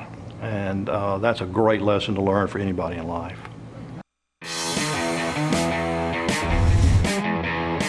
Martelacki from the 30-yard line, swings it outside. Paddock, big man, and you can barely bring him down. Did he get there? Oh man! Man, oh man! It's gonna be not. Oh, look at this! Power bomb. There we go. Number 2. Get him out of here! And the crowd is going crazy. Somebody tackle him. There he is. That's Savage Sam or something like that. Running back in the backfield. Coming to the near side, nearly picked off, and it is picked off up the near side, stepping in front of the pass, all the way across the 50, down the sidelines. Braden Turner. Receivers to the wide side and one to the short side. They come short side, caught by Xavier Kinlaw, and he's got some running room at the 40, the 30, the 20, the 10, the 5, touchdown on the final play of the first quarter. 3 minutes to go in the second quarter. Crawford looks pressured, rolls right, spin move, still looking to throw, gets rid of it. You gotta be kidding me. Like Justin Timberlake, take a look. No, this isn't fair. You ought to give him more than 33 because he threw this ball 10 yards behind the line of scrimmage around the 40-yard line and watch it on a rope, off balance. You're not supposed to be able to do that. That's not fair. That was a little bit like David Palmer, was it not? Earn your career in a year at Laughlin Technical College. The mission of Laughlin Tech is to prepare students for current and emergent high-demand careers through collaboration with community stakeholders. Expanding opportunities and access to training programs will provide a talent pipeline to meet regional workforce demands. From automotive to welding and legal administrative specialist, go to laughlintech.com for information about classes and registration.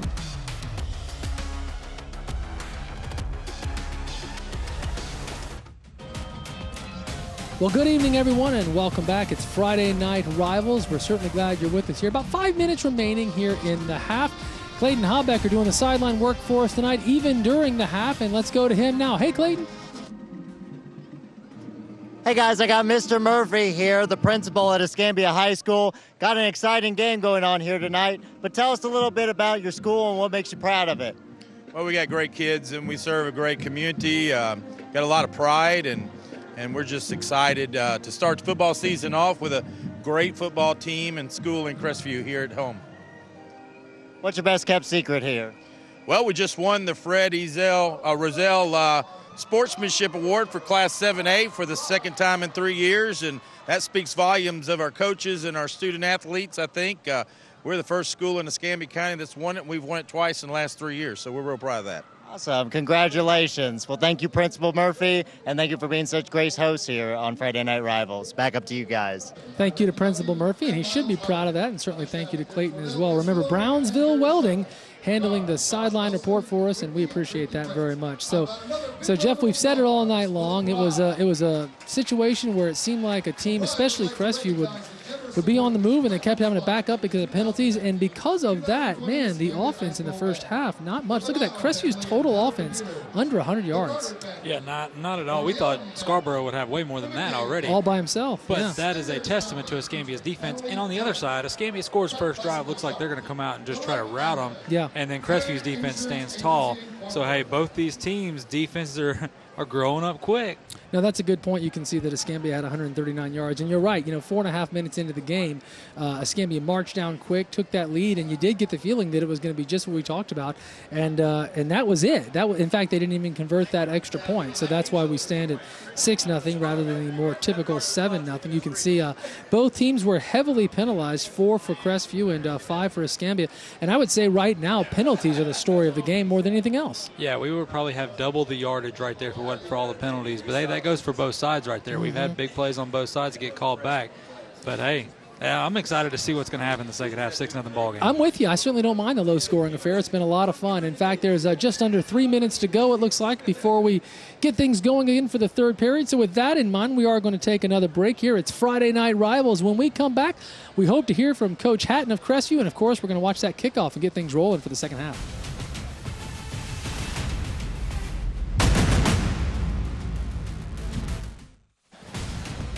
Good evening, everybody. We are back. We're just about ready to get this third quarter started, but as promised, we've got Clayton Habacker standing by from Brownsville Welding. It's our sideline report with Coach Hatton. I'm down here with the coach from Crestview. Obviously a defensive battle here in the first half, but you're definitely still in it, down by 6. Lots of confusion and penalties going into the second half. Tell me a little bit what was going on there. I don't know. I've been around a lot of football. I've never seen pass interference waved off, but I'm not a referee. We had a little bang-bang play on the sideline over there. We've got to maintain our composure, make sure we stay still at the snap. We've kind of been our worst enemy. Get the ball in the red zone, you got to score, and that's what we got to do. Got to come out, got to score, got to quit making mistakes, keep the ball in front of us on defense, and we'll be okay. Just kind of a real bizarre game, a little frustrating to say the least, but we hope to get back on track the second half. Absolutely. Main adjustment you're looking for your team? Well, I think we just got to maintain possession of the ball, move the sticks, and do what we do. I think we got away from what we did a little bit late in the half, so we'll just have to see what happens. Thank you so much, Coach. Best of luck to you in the second half. All right, Clayton, thank you very much, and we do appreciate Coach Hatton walking over to do that interview. He touched on what we've talked about. He called it a really strange game. He may have used the word bizarre, and it's true because we've seen so many big plays. It feels like it's just been offense, and yet it's 6-0, and the yardage for the half were small for both sides. Yeah, I think that last play we had with the interception was probably the 9th wonder of the world. We saw the pass interference penalty. The referee threw it. He's right. I've never seen pass interference get waved off because it is what it is. But, hey, the one thing with Coach Hatton, he understands, you see him talking to the referees right now. I'm sure he's still talking about what he talked about with us. But regardless, we've got some highlights for you. How about that? Yeah, the first half was not without the highlights. Here you can see JoJo Blackman there on the run. And that was early on. That's when you thought Escambia was really going to get things He's been going shut down since then. You see A.B. Smith right here. That was a beautiful ball. Wow, JoJo Blackman again. That's 3.5 minutes into the game, and that's the lone score we've had, folks. A missed extra point, another missed field goal. Here you can see Chase Moulton getting with a big hit there. And Escambia kept coming at him. As I said, lots of big plays. Big fumble right there by the Crestview defense picked up. That was huge. Tell you what, and both defenses answering the call. Great pass there. Yes. Threading the needle. Just perfect right there. That's Chase Moulton. Man, oh man, I tell you what, it's just when you have only 6 plays that you can show highlights for, that tells you it's a defensive battle. No doubt about it. And remember, Crestview had under 100 total yards on offense. And it's not as though Escambia had 250. They were around 140 yards on offense. So it's been a lot of defense. It's been a lot of penalties. But, this is one of those things. I want to say it now, so I'm on the record. If this thing ends up being 30-27, I will not be surprised. You know what I mean? If both teams find a way to negate those penalties and just start rolling up and down the field like we've been expecting. Yeah, for sure. Like we said, that we thought it was going to be an offensive shootout. But regardless, it's been just as fun watching them. Totally. And at home, I know it's got to be exciting for you because there's been so many big plays and stuff, but big defensive plays. Yep. And the biggest thing to me, we talk about, Escambia, how good they are on offense. Same thing with Crestview. The key was Escambia's defense. How are they going to step up? But to me, is the Crestview secondary and I'm talking about these receivers are top notch, probably top in the area, and that's saying a lot here. Crestview, they're young in the secondary. Those guys are playing like fifth-year veterans out there, That's the biggest thing to me. I'm interested to see if A.V. Smith tries to attack them here in the second half. Well, Crestview won the coin toss before the game. They deferred, so they are going to receive here, moving from our left to right. And as you can clearly see, the teams are on the field, and it looks like we are just about ready to roll as Crestview gets ready to receive. Marquise McCoy is back there. By the way, last week, of course, we had Gulf Breeze at Navarre. I'm sure if you're watching tonight, you were watching last week and you're aware we were not able to get it on the air, but it's going to come on tonight. When this live game ends, we're replaying it. So catch it tonight here. Looks like that's how the half will start, and Ross and Mack trying to make something out of nothing, not able to do so. So he's down right at about the 19 or 20, and that's where Crestview is going to start. Yeah, Ross and Mack looking, he's dancing with the stars right there. That light feet, man, oh man. Yeah, no, you never want to tiptoe around the Escambia defense, as we're going to see right here.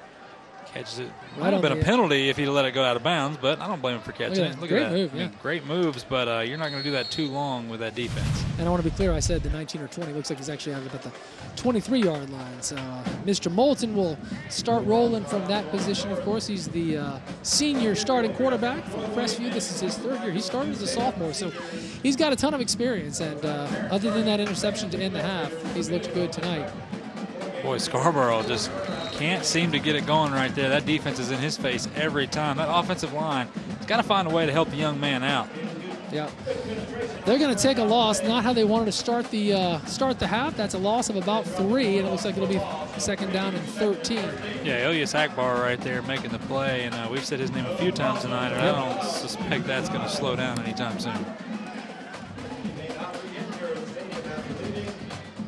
Scarborough, the lone back here, as Moulton makes a last-second change there. 3 wideouts on the opposite side, and they're just going to run the option here to Scarborough, who's got a little bit of room, but another great tackle, and nothing doing there. Looks like that was Tony Boudreau, I think. Tony Brodnack's right there.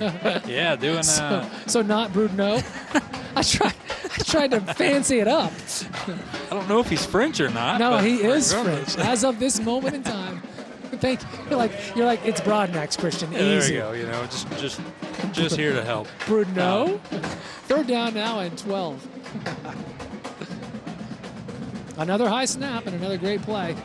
He's got a man right there. Yes, he does, and that's going to be a first down. It looked like Sears right there. Sure coming was. Across the middle. Great job. Tell you what, that ball was almost like a duck. I think it may have been tipped. Yeah, right. We'll find out here on the Bob Tyler replay. Either way, it's a completed pass. It's a first down, and it'll move the change. That's an Anderson Subaru first down, a 15-yard pickup there. Yeah, see the replay right there. A high snap again. No, it wasn't. It was just a duck. It wasn't tipped at all. We'll just say it was tipped for his favor. How about that? There you go. All right. He tried to do him a favor. Somewhere it was tipped. First and 10 now, 38-yard line. He's going to come right up the middle here with Scarborough, who does break a tackle. There it is. And stays on his feet for a pickup of about 7 yards. And that shows you right there, all Scarborough needs is just miss to make that first man miss, and he can get his feet churning. It looks like he's slow to get up right there. Sure hope he's all right. Yes, I do too. And you know that they do too. That's what you get with Scarborough right there. Give him just make one man miss. Boy, help him out a little bit and get him going, because, boy, if Crestview gets him going, it's going to be a long half for Escambia.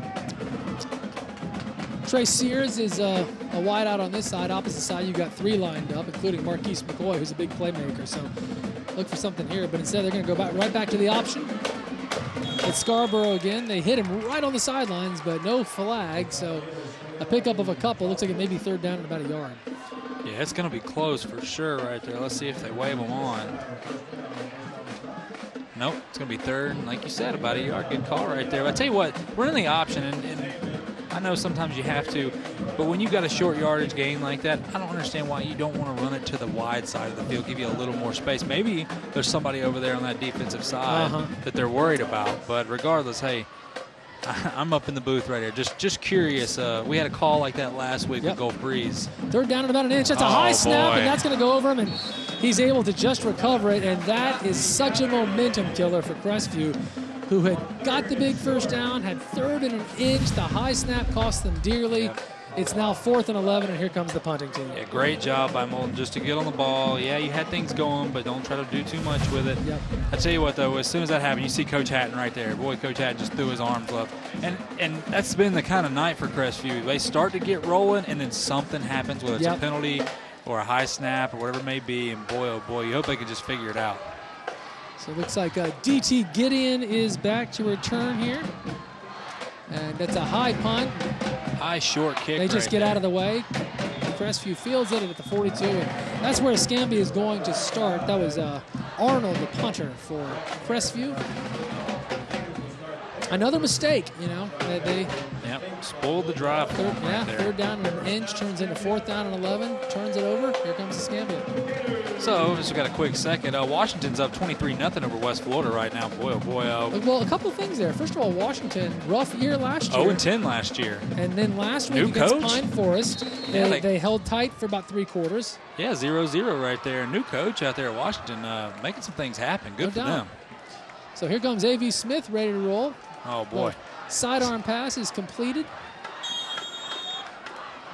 And that's going to be Quan Andrews is the receiver of note. He picks up a few, but it'll bring up second down. I think it's the first time we've said Quan's name tonight. Yeah, he's been on the field a little bit, but yeah, absolutely. And tell you what, I expect Escambia to do this a lot more, try to open it up right here, loosen that defense up. Man, oh man, A.V. Smith, I don't know if maybe he mishandled the ball, but he found a way to get it out there. He always finds a way. Yep. So second down now and 7. This time it's going to be Pizant. Picks up a yard maybe, third down now. Great job by Isaacs. Playing both sides of the ball, by the way, the defensive end, and you see Pizant like, come on, man. You see the replay right here. Great job. Isaacs come across right there. Big play. Boy, Isaacs got some long arms. That wingspan is incredible. That's Bob Tyler hooking us up all night with those replays, and we appreciate that. Really helps tell the story. Third down now and 6 or 7. Crestview would love to get a 3-and-out situation here. Oh, for sure right here. This is a huge third down. Pizant's wide open. Can't see him.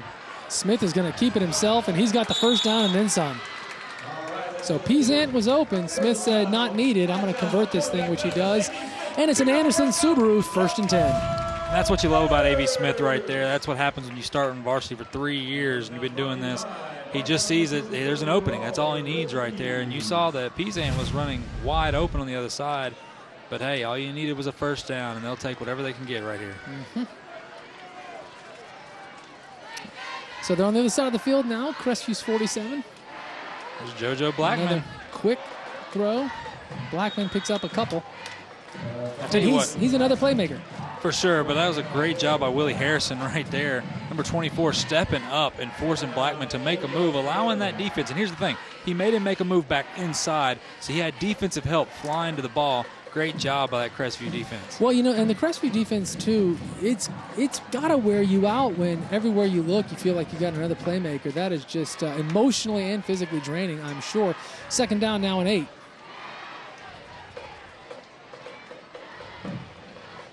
And the very same play again, and here we go. That's Mr. Blackman picking up quite a few. It's going to be third down now. Third down, and it looks like about 2. Yeah, Ricky Buggs right there on the stop. Another good play. We've seen Escambia run that play several times tonight. They're very happy to get the 2- and 3-yard gains. Well, here's the thing, too, is a lot of times those plays turn into big gains for them, but that shows the strength and the speed. The speed is key right there for that Crestview defense because Escambia is fast, but right now Crestview's matching up pretty well. So third down and 3, big play here. Low snap. Smith yet again, another screen pass. Great play right there. Wow. That's DT Gideon on the catch, but the Crestview defense mans up and they make the stop, but will Escambia go for it here? Well, Willie Harrison, once again, same man that made the big play earlier on that same exact play, makes it again, forces them into fourth down. And Escambia, I'm willing to bet they'll probably go for it right here. So the situation is they are at the 39-yard line of Crestview. They're not too close to punt, but looks like they are going to go for it.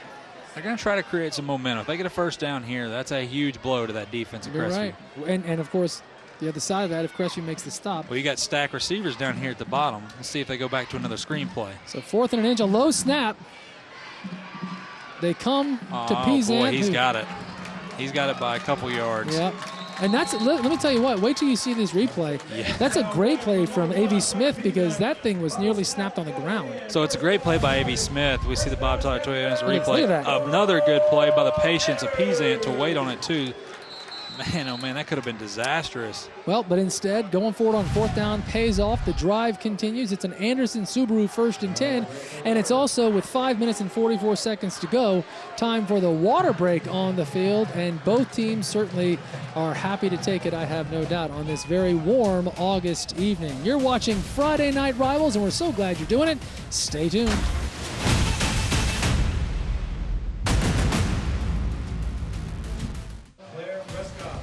We are back with 5 minutes, 44 seconds to go. Glad you're with us on a 1st and 10 situation. Escambia High School moving the ball down the field against Crestview, leading this thing 6-0 in a low-scoring affair. And that's going to be Pizan, who's got some room, and he's still on his feet. That's going to be 1st and 10, down to the 21-yard line and almost in the Synovus red zone. Looks like about a yard shy of the 20. And that's what you can't have Pizan do, is get his steam going right there. I tell you what, see the Bob Tyler Toyota instant replay. Full head of steam downhill. Look at that hole. Great job by the O-line of Escambia right there. It's been a while since we've seen a hole that wide open. Here, if you're Crestview, you've got to find a way to prevent this, prevent Escambia from putting in the end zone, because it's tough enough to come by a touchdown, much less 2 of them. Tonight more than ever, it seems. 1st and 10. And it's Pizant again. This time he's going to come out to the left. Oh, great play there by number 97 from Crestview to slow things down. Who was that? Let's see if we can get him some love. That's a great play there, because Pizant had a little bit of room. Not able to turn much, and it's going to bring up 2nd down. Yeah, it was a really good job. I'll tell you what, that kind of made me hurt a little bit, the way he just jerked him around. That's a big young man, by the way. We do not have him on our roster. Yeah, he's not on the roster, but so he is the unknown player. Good. Well, we call him Good Old 97. Oh, Good Old 97. That's his nickname around the halls there at Crestview. Well, all right then. Carry on. 2nd down now. And this time looks like Mr. Smith is going to... how about a move right there by A.V. Smith. Able to... Boy, did they fumble the football? They did. It looks like Crestvew's got it. So A.V. Smith is able to scramble and picks up a few, but all for nothing as he turns it over. That's the 2nd time A.V. Smith has fumbled tonight. Make note of that. So a really good job by the defense going after that football, understanding he's a sitting duck when he runs. Let's check it out right here. Another bad snap, but he recovers, rolls out right here. Got to tuck it away. There it is. Man, oh man, great job by, man, that was 42 right there. Jaheim James, the defensive tackle, 6'3" senior, coming up big again for this Crestview squad. And, by the way, not to call anybody out, we've seen for both sides, we've seen some bad snaps tonight. The quarterbacks have made some terrific plays several times. And Chase Molden, hoping he's not put in that position here, he's going to roll out. He's in some trouble, but he's still on his feet. Nah, not going to do much there, and that's going to be a loss. The swarming Gator D. Yeah, I mean, that right there, the 2 guys come free. There's a miscommunication on that O-line for sure. Maybe 1 guy, not 2 like that, but Moulton find a way to make a miss, but couldn't do anything else after that. That Escambia defense is too quick. And that's a big loss there. It's going to be 2nd down now and 15, it looks like. Well, here's the thing. So Scarborough, you like to run the football 30 times a game. 25, 30 is what they typically like. Because we see McCoy right now in the backfield. A little wrinkle right here. We said McCoy played a little quarterback. And he's going to throw it. And he had his man, too. Yeah, he had Ross and Mack wide open there, but threw it a little high, I suppose, maybe just behind him. Yeah, it looks like Mack wasn't really expecting it almost, like he wasn't ready in time. Let's check it out. McCoy, yeah, he does a little bit of everything there. Yeah, just, I don't know. Could have caught it. A little high, could have caught it, but, hey, either way, it's an incomplete pass, and it's a 3rd and forever, it seems right now. 3rd and 15. Good catch by you that was McCoy back there. Not the case this time around. Chase Moulton is back, and he's going to try and do something. But as you pointed out before the half, they got to be real careful here because a turnover and interception would be quite costly at this point in the field. Yeah, McCoy in the slot running across the field. He's got That's his who they man. give it to. Great call. McCoy is able to pick up on 3rd and 15. Looks like they pick up about 10 or 11, so that will bring up 4th down. And all the way back this far deep, you got to feel like they're going to punt. Looks like they are. Yeah, there's still plenty of time. You're down by 6. So, I mean, great reception right there by McCoy, doing all he can. But I tell you what, if anything, it changes the field a little bit. Yeah. You see Coach Hatton right there telling McCoy to get upfield. Boy, Coach Hatton is, he's been a little hot tonight, huh? So the fumble from A.V. Smith does not appear to be too costly, as Crestview will have to kick it away. It's not a good kick at all. That's the 2nd time it's been a bad snap. And that's all the way back down to the 36-yard line of Crestview. Listen, Clayton Haybecker, of course, working for us all night, always giving us some great reports. And I know he's on the sideline right now, presented by Brownsville Welding. Clayton, what you got?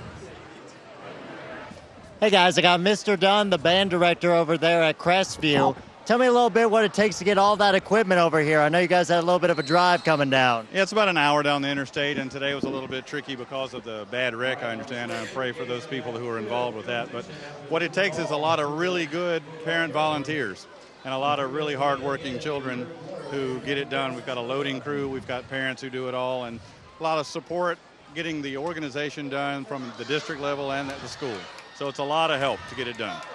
Thank you so much, Mr. Dunn. We appreciate you and the band coming out at halftime, and we look forward to seeing you later on in Friday Night Rivals later on in the week. Thank you. Thank you very much, Clayton. And you heard me reacting to that incredible run from Pizant. They just couldn't take him down, and that's a huge play. That's a first down. The chains are moving. 12-yard pickup there from Pizant. It looks like the Madden guy you created is 99 and he's 400 pounds, and you let him run up the middle, and guys are just bouncing off of him. Another low snap, but they're able to get it to Pizant. He picks up a couple now, so that's going to bring up second down, and it looks like about 8 or 9. So Crestview right here gets a huge help right there by the poor punt. That's the second time Crestview has had a poor punt, putting Escambia in good field position right here. But tell you what, they haven't been able to do anything with it. I was just about to say, tonight that seems to matter very little. We have had 4 or 5 times, it seems for both sides, that they were just on the doorstep of a touchdown and nothing turned over. So they'd love to change that. Well, there he is, wide open, JoJo Blackman. JoJo Blackman with a great little move. And just as I'm saying, we'll see, that's a touchdown. So A.V. Smith to Blackman, able to convert. And the punt that wasn't very good sets up Escambia to score with 2 minutes to go. Here it is. So you see the little hesitation right there, but safety coming over the top to help cover Blackman, as you saw. Looked like Ricky Buggs trying to cover him, keeping that short passing game to a minimum didn't help. It was wide open. Safety couldn't get over the top in time, and boy, JoJo Blackman makes it look easy. Yeah, big time move from Blackman there. So looks like they're going to try and go for the 2-point conversion versus another point after attempt to make it 14-0. And AV's ball is tipped and picked off. He could have returned that, but he's not going to go anywhere. So that is how this particular notion will stop. It is now 12-0 in favor of Escambia with 2 minutes to go. This is Friday Night Rivals. Stay with us.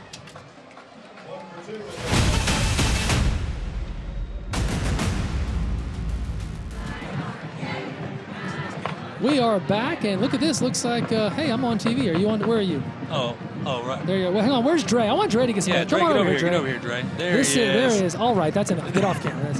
That is the great and powerful Dre Joyce, who's doing stats for us in the booth and just been awesome. He's terrific.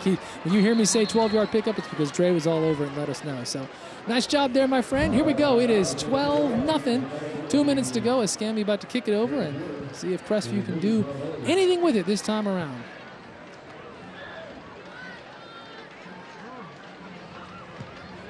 That's nice a good boot. Sure is. Oh, fighting over the ball right there. Neither one of them looked too happy about it.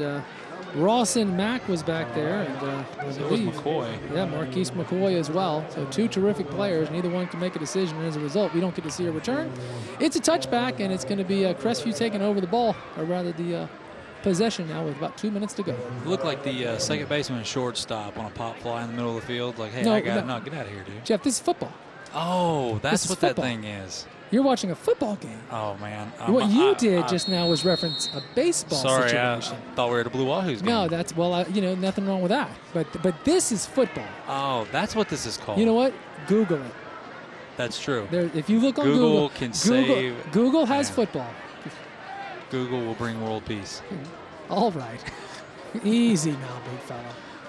Here comes Moulton, who has a nice little, that was a good-looking play. I mean, they didn't convert the pass, but there was some real rhythm to that throw. I like that.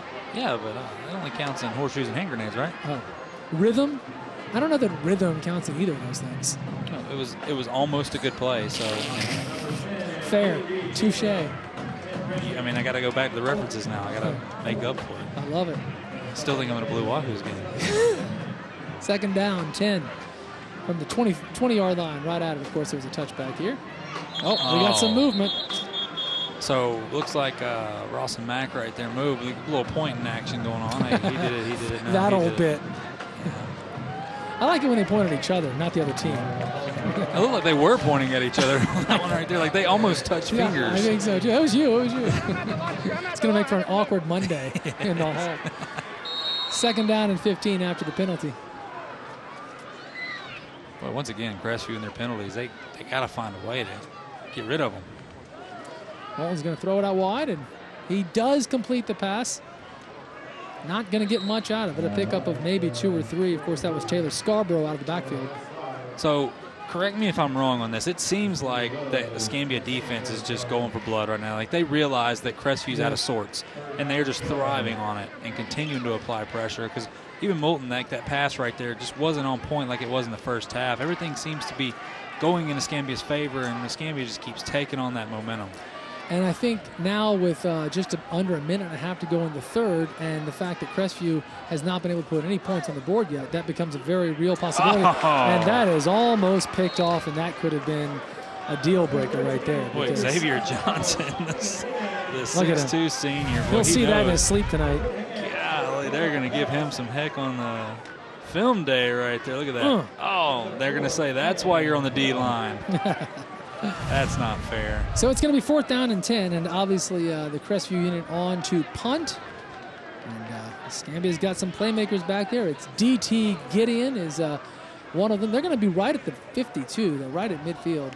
A low snap. Could be a return here. And sure enough, there is. Not able to do too much with it here. That was Quan Andrews. Picks up maybe a couple on the return, and that's where Escambia will take it over. But it's in great field position on the Crestview side. Yeah, Rawson Mack making a really good tackle right there. And I'll tell you what, that defense has just done a phenomenal job slowing down this Escambia team that put up 30-plus points last week, making it look easy. And I tell you what, that offense has got to find a way to get it done. At least put something on the board here, because that defense played lights out. Like we said, we thought it was going to be an offensive shootout, and it has not been that at all. Yeah, it's 12-0 with just over a minute to go, and A.V. Smith, to pick up on your point on the Escambia D, they want to put the pressure now and get on the scoreboard one more time. It's another low snap, and that ball hit the ground, the knee hit the ground, and that's going to be a loss of 5 or 6. Yeah, you kind of expect Escambia to go for the jugular right here and find one more way to score. And if they can score right here, you can almost, barring something else crazy happening, that being it. Because the way that Escambia defense is playing and that Crestview offense is going right now, it's just tough sledding. And the clock is ticking right now, so 45 seconds left. And, not to belabor a point, but again, with the low snap, we've seen that all night. Yeah, like we said. That's a little abnormal that it's come up this much. Both teams. If you're a center on Crestview or Escambia, you're going to have your work cut out for you this week at practice. I think you're right. 2nd down and 15. That's another low snap, but he's able to make the play. He's open, he's too. Got a wide open man there, and he converts it. Oh, wow. DT Gideon makes the catch. He underthrown a little by Smith, but Gideon waits it out, and a huge conversion there. And with 21 seconds left here in the third quarter, a huge play. Bob Tyler replay for him. The key is A.V. Smith throws it on the outside where only his guy can get it. You see right here. It's on the outside, not the inside. Yep. If it's the inside, he makes a play on it. I tell you what, DT Gideon, he's only 5'7", and that's probably with cleats on. All right, he is kind of the unsung guy. He's a great slot receiver right there, and he is so quick. I tell you what, when you got JoJo Blackman on the outside, DT on the inside, that's tough. We're going to run right up the middle there. It's Pizan, who's got plenty of room still on his feet, all the way down to. He tried to get in. I don't think he did. I think he's down at about the half-yard line. Yeah, expect them to go ahead and give it to Pizan right here. Yeah. He wants that ball. He wants to run hard downhill. This is just who he is right here. He's real good at that. I mean, he wants to run at you. He doesn't want to run around you. Yeah, push. Look at that. Stiff arm, too. So that is how the third quarter will end, and it's going to be 1st and goal for Escambia from about the 1-yard line when we come back. Folks, it's Friday Night Rivals, and we're glad you're with us. Stay tuned for quarter number 4, followed immediately by a replay of last week, Gulf Breeze and Navarre.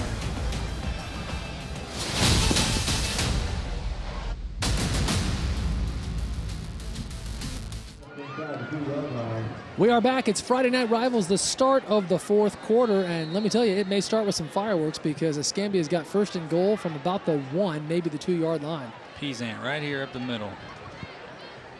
May have been some movement there. Here's Pizan up the middle, and he just powers his way in for the touchdown. And not a single person here tonight surprised by that one. He is such a powerful runner. And that's going to kick the score up now to 18-0 in favor of Escambia. And so Marcus Patterson, the young man right here, number 40, he is, just so you guys know, he's 6'3", 225. Wow. He just got knocked back. Yeah. So that shows you the power of Pizan has right there. So, you know, look, it's one play into the quarter. There's a lot of time left, but all of a sudden it's 18-0. Crestview's not able to score at any point so far tonight. They're getting under the gun, it looks like, Jeff. I think we are going to see some shirt throwing here in a second. It's always fun to watch people go nuts for T-shirts, so we've got that coming up. But first, the two-point conversion. It looks like we've got a timeout on the field before the attempt at the two-point conversion. So Coach Bennett, despite the fact that they're up 18-0, wants to get it right here. So as we wait for that two-point attempt, perhaps we're going to see the classic throwing of the shirts we've heard so much about. Yeah, and remember, we said Clayton used to be the mascot. So he's really good at this. Yeah, he's trying to get people up here. Becker here, and there he is. I mean, geez, you're up 18-0. Come on. Nobody wanted the shirt. Come on, I've never seen people not try to get it. Come on, Clayton. Clayton, throw it as hard as you can. Throw it to us. Throw it up here. All right, Clayton, can you hear us? Clayton, can you hear us? Oh, he can't hear us. He can't hear us. You know what? Okay, production note for next week. Clayton needs to have in his IFB for this week because we can have some fun. Oh, for sure. Looks like he's having a good time. Oh, they're good. The kids are loving it. Little dipsy-do there with the underhand. I love it. They got their football jerseys on. Look at that. Yeah. Oh, he's going deep there. That's 8 rows up. That's Clayton Habecker, sideline reporter. That's Brownsville Welding, of course, providing those sideline reports, not only tonight, but all season long. And the Smile Cam from Comfort Dental always provides a smile here. It's a great night, unless you're a Crestview fan, because it's not going well for them. Well, not yet. It's always great to be a Crestview fan, well, at this right? point in time, it's now 18-0 and a two-point conversion effort here from Escambia. Going to see Smith rolling out. He's got his man, and he completes it. What a catch, That was impressive, boy. That was just pinpoint accuracy. Called his shot. That's going to convert the two-point, and that should make it 20-0. Watch this right here, folks. A.B. Smith feels the pressure, rolls out. Look at him. And look on the run. Great play. Beautiful Great throw. catch, too. Beautiful catch to get his feet in right there. That's just been the night right there for Escambia. Yep, sure has.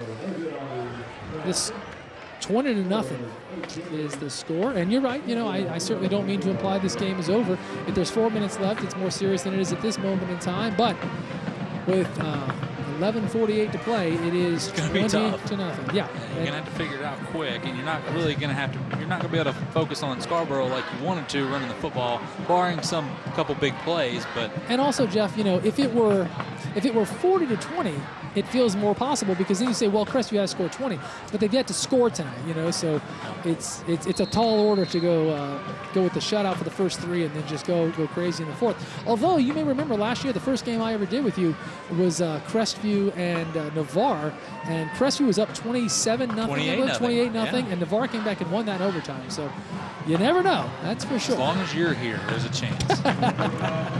That's exactly right. That's Marquise McCoy who fields it and runs it back to the 25-yard line. That's where Crestview is going to try and mount an attack as the Crestview Escambia comes on. And they're pumped about something, too. Look at that. The Escambia players are going crazy. I don't know. That's like all-time kickoff or something, man. Pumped up. Yeah, I'm not sure. I don't know either, but something happened. I'll tell you what. You know what's funny about that is, you know who made the tackle? No. Charlie Brown, Brown. The third. He's a good man. He is a good man. That's for sure. Well, congrats to Charlie Brown. Maybe that's what they were excited about. I'd be happy, too, if I was Charlie Brown and made a tackle. Well, if I'm Charlie Brown and I'm on the football field, I'm expecting the ball to get pulled because I think we've all... That's a good point. You know, so just the fact that he did something is really good. Here comes Crestview. There's Isaacs with a reception again. And boy, I'll tell you Picks what. up 5. Isaacs is a big receiver, and he's got some speed on him. He's a defensive end on defense, by the way. It looks like he's in some pretty big pain. Well, he took a shot there, and maybe even to his head. You know, we'll see here on the replay, but he did get hit pretty hard right there at the sidelines at about the 25 or the 30. I would try to get that ball on that play right there to either Rawson Mack or McCoy to make a move. Let's see what happened here. See if we can figure it out. It was right there is what I was thinking. Nah, I bet his leg bent back a little. Yeah. So he's walking off, though. That's good. That's. Oh, check that. I'm sorry. He's not walking. That's my fault. I was looking at the wrong side. No, he's shaking his leg right there, boy. The knee. With the injury on the field, we are going to take a quick break. We'll be right back. It's Friday Night Rivals. Escambia's up 20-0. We are back. It's Friday Night Rivals, and Crestview trying to get something going here. And I want to tell you that we've got the score now at 18-0. We were just told that that two-point conversion, he was ruled out of bounds. So not 20-0, but 18-0. Crestview's ball batted down there. Moulton tried to throw over the middle, not doing. And Escambia is just looking stronger and stronger by the play. Yeah, Crestview's got a different attitude right now. It's just not as fired up, almost like they're just, I don't know, it's a lot of blaming going on and stuff right now. They just, hey, you still have a chance in this game, just 3 scores. I know it sounds like, hey, it's 3 scores, but you've got playmakers everywhere on offense. It's not like you're not built for this. You can absolutely score on one play, especially when you got Scarborough out there and you've got guys like McCoy and Mack. Big players. Yeah, several options. That's something we talked about with both teams is how quickly they can score. We just haven't seen it yet from Crestview. Nice roll here to McCoy, who's got a little bit of room and able to convert the first down there. So we'll see. It's very close. It was 3rd down and about 5. I think he converted it. We'll find out. They may want to measure. Well, I tell you what, regardless right there, Escambia not giving up the big play. One thing, if you watch those defensive guys, a couple defensive tackles will come down because one key is whenever you're let go as a defensive end and they run the other way past you, turn around. The ball's coming back there. They're going to block right there for a reason. That's usually a screen pass. Escambia is recognizing and doing a really good job right now understanding, hey, you bit us once. You're not going to bite us twice. And it was an Anderson Subaru 1st and 10. They converted now, so the drive certainly continues. Moulton's going to keep this one himself, make a move here or there, and looking pretty good. He picks up 11. Yeah, really good job by Moulton right there. I tell you what, like in the first half, I thought he did a really good job. I mean, a game manager making some plays, running when he had to, sliding. I think sliding's huge, understanding, hey, play the next play.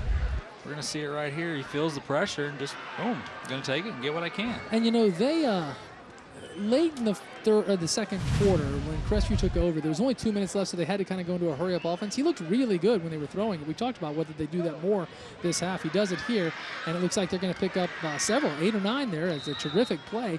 Thought he was going down, but he kept it going. That was nicely done by Trace Sears, who gets a couple extra yards out of it. If you're Escambia, you're completely fine with this. Of course, you want to stop them, no doubt, but you're okay with these little dink and dunk plays. Keep everything in front of you, no big play. Yep. And, yep, I believe it was Coach Hatton who had the same thought at halftime, and now Escambia trying to return it. Now 2nd down and 2. Moulton's going to throw right over the middle to McCoy. He makes the catch down to the 33-yard line. Boy, great pitch and catch right there by that young man. McCoy just sealing it. And then here's the thing. Running across the middle is not just running across the middle. There are guys out there that are waiting for you to cross. Those linebackers are just salivating at the chance to get to hit you. And for him to make that catch right there, that's a great job. Anderson Subaru 1st and 10. A 14-yard pickup, and here we go. It's all passes. Now that ball is batted, and that's a deal breaker right there. Big folks. Interception from Escambia after the batted ball.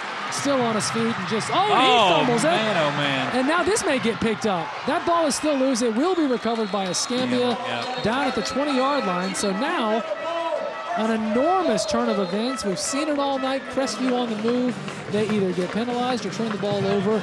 And here comes Escambia. And, Jeff, it just doesn't feel like it's Crestview's night. Yeah, see who tips it right here. Looks like number 10 for Escambia, and that'll be KD Teamer, the 6'4", 275 senior. And 6'4", once again, is pretty tough to throw over, especially when he's in your face. That's Alex Crook, I believe, who made the pickoff there and took it a long way before he ended up fumbling it. But we do have a flag all the way. Of course we do. Exactly. All the way back at the 42-yard line. And folks, I'm just going to wait and see. I don't even want to guess. So I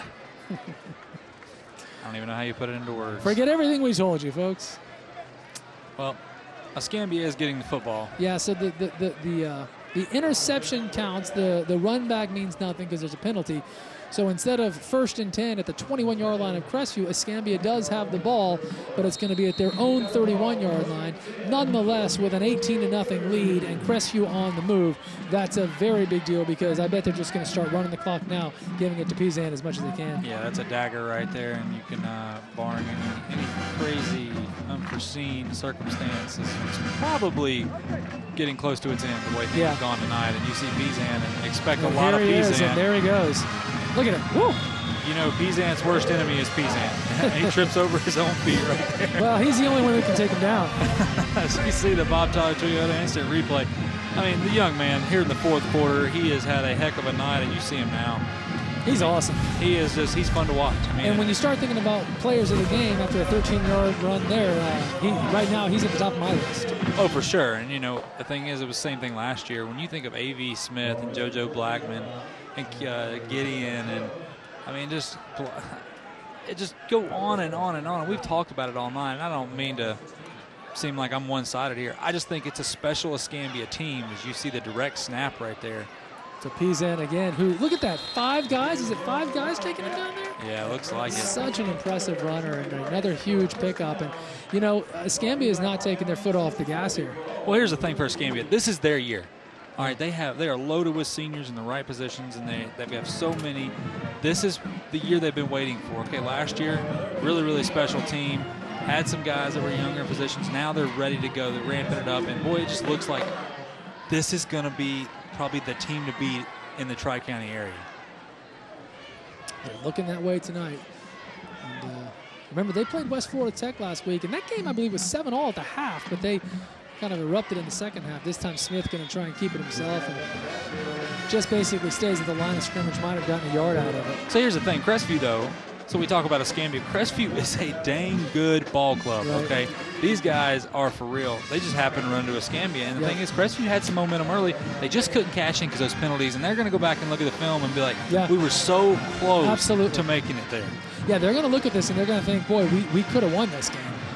You know, although Escambia is very good, so even without those penalties, it's still going to be really close. But I think this is going to be a game of missed opportunity for the Bulldogs. They've had several.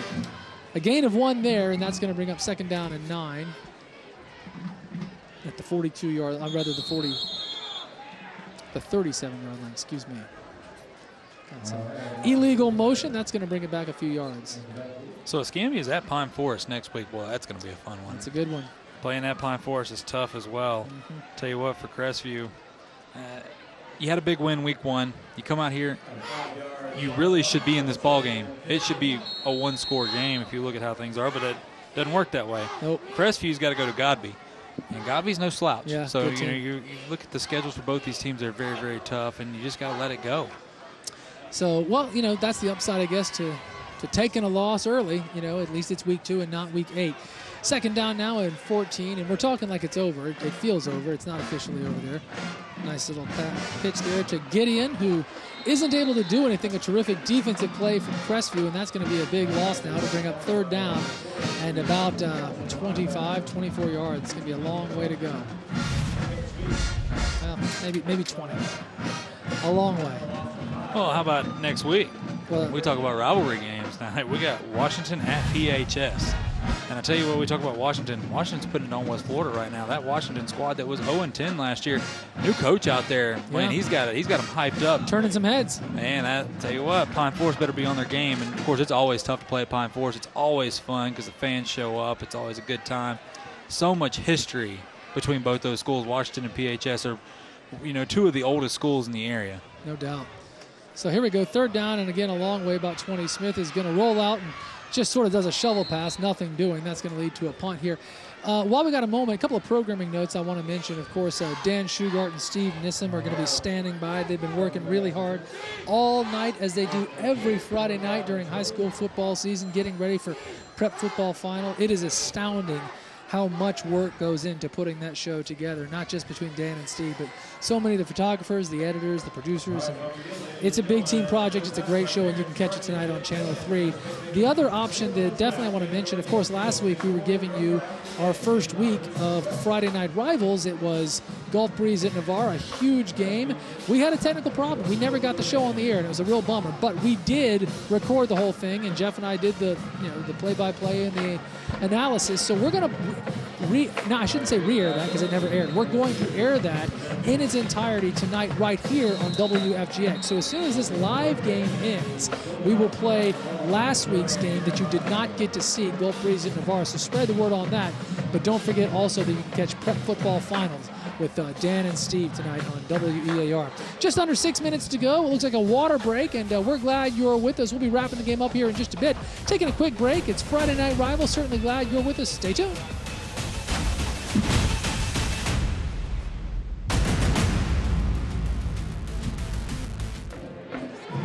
Friday Night Rivals, we are back. It is 18-0 here with just under 6 minutes to go.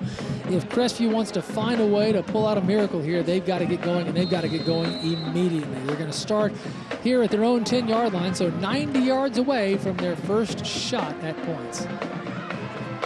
Moulton's going to pass. He's got Marquise McCoy. We've seen that particular play all night long. It picks up 2 or 3 here. Yeah, I tell you what, and then they've probably ran that play, 10 times? 10 times. I mean, it's been 10 times. Yeah.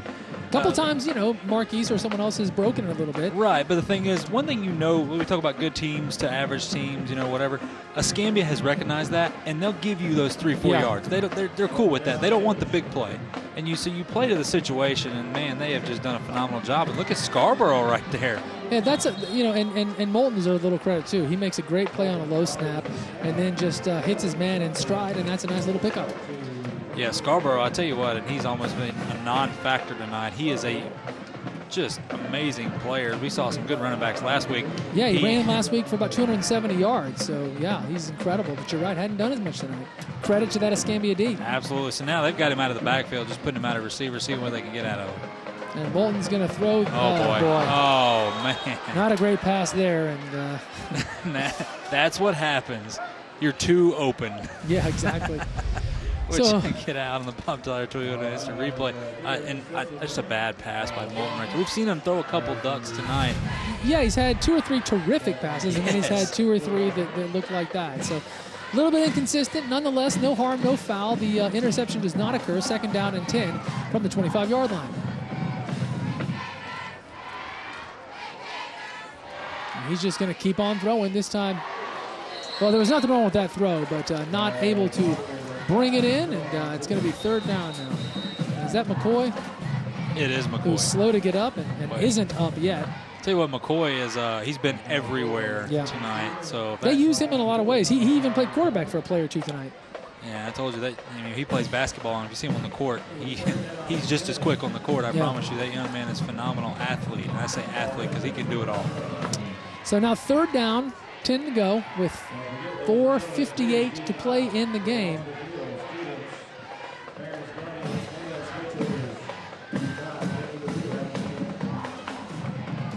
Moulton's going to the air again and picked off. Picked off. Yep, that's number 4 for Escambia, makes the play. Yeah, Tim Dortch, how about that? The senior linebacker getting in on it. And Dortch does the kicking and punting for them as well. So he's all over the field. Very valuable player with a big play right here. Great job reading the quarterback's eyes, just kind of baiting him into that throw and just undercuts the route. That's textbook. I mean, you can't teach that right there. That's just pure ability. And let's point out something that you mentioned to me during the break that I think was a great point and worth noting. Is this Escambia defense tonight? They're playing a team that last week gave up more than 50 points against a 1A school in Vernon. Nonetheless, a high-powered offense from Crestview, and they've yet to do anything. Still a goose egg. Yeah. So here's the thing: it's really tough to shut out a team, and it's really tough to shut out a team that is as talented as Crestview is. This is not a Crestview team that's going to go 4-4, 4-6, or whatever it may be.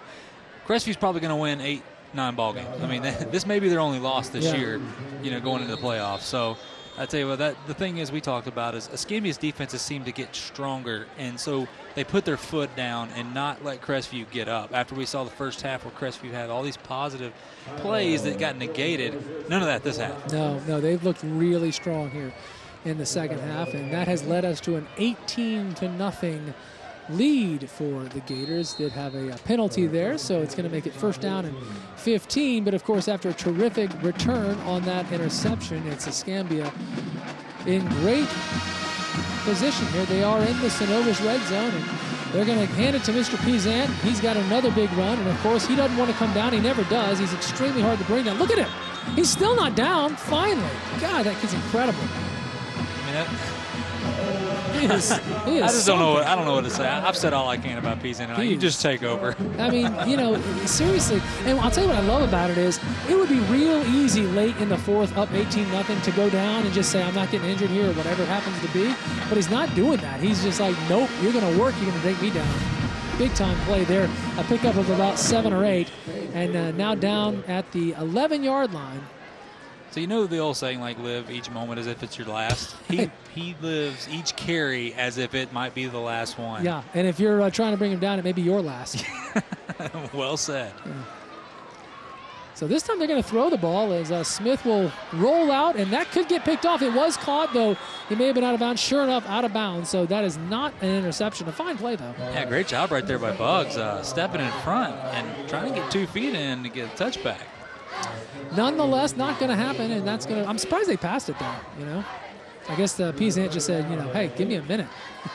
Well, the one thing that with Coach Bennett is he's going to play to the final whistle. I mean, he understands these guys have got to get ready for the season. Yeah, that's true. Going against a team like this, you can't just let up just because, we're trying to do the right thing here. You've got to continue to keep your foot down because you've got to teach your players to play for 4 quarters. Yeah.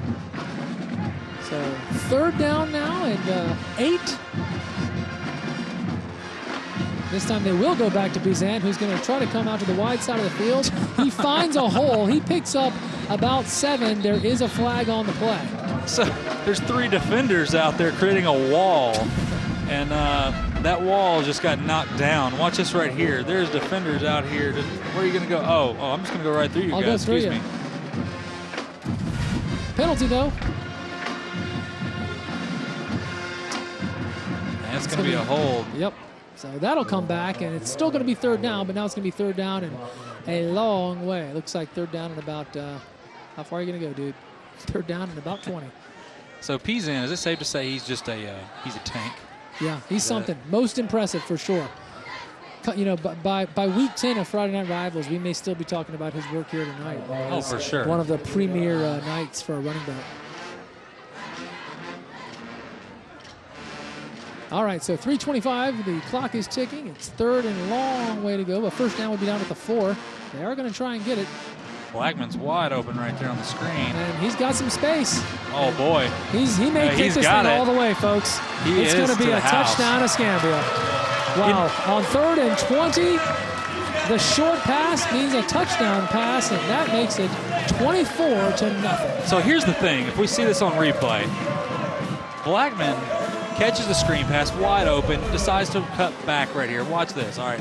Going to run across the field. Maybe not the greatest decision, with coaches and how they are, but he's like, you know what, I got this. Look at this wall of defenders. Boom, boom, boom, Great boom. job by Escambia. Those defenders, or those offensive receivers and stuff right there, they're the ones that made that happen. Even Pizant getting out there making a block.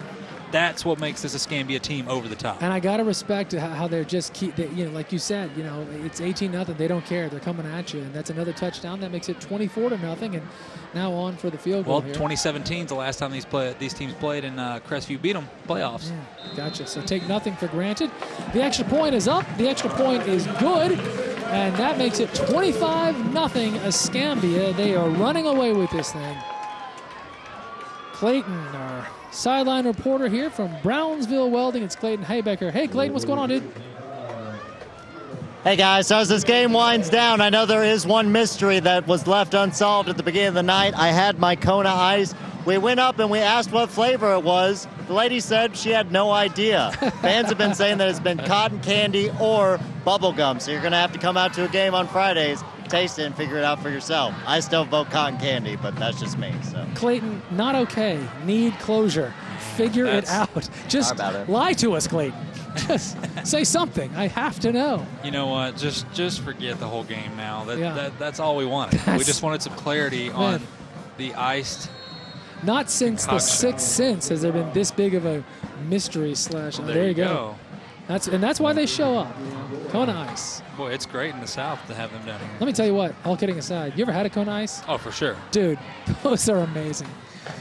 Those are great. There's the kickoff, and it's a heck of a kickoff. Oh, boy. And that's going to be a touchback right through his hands.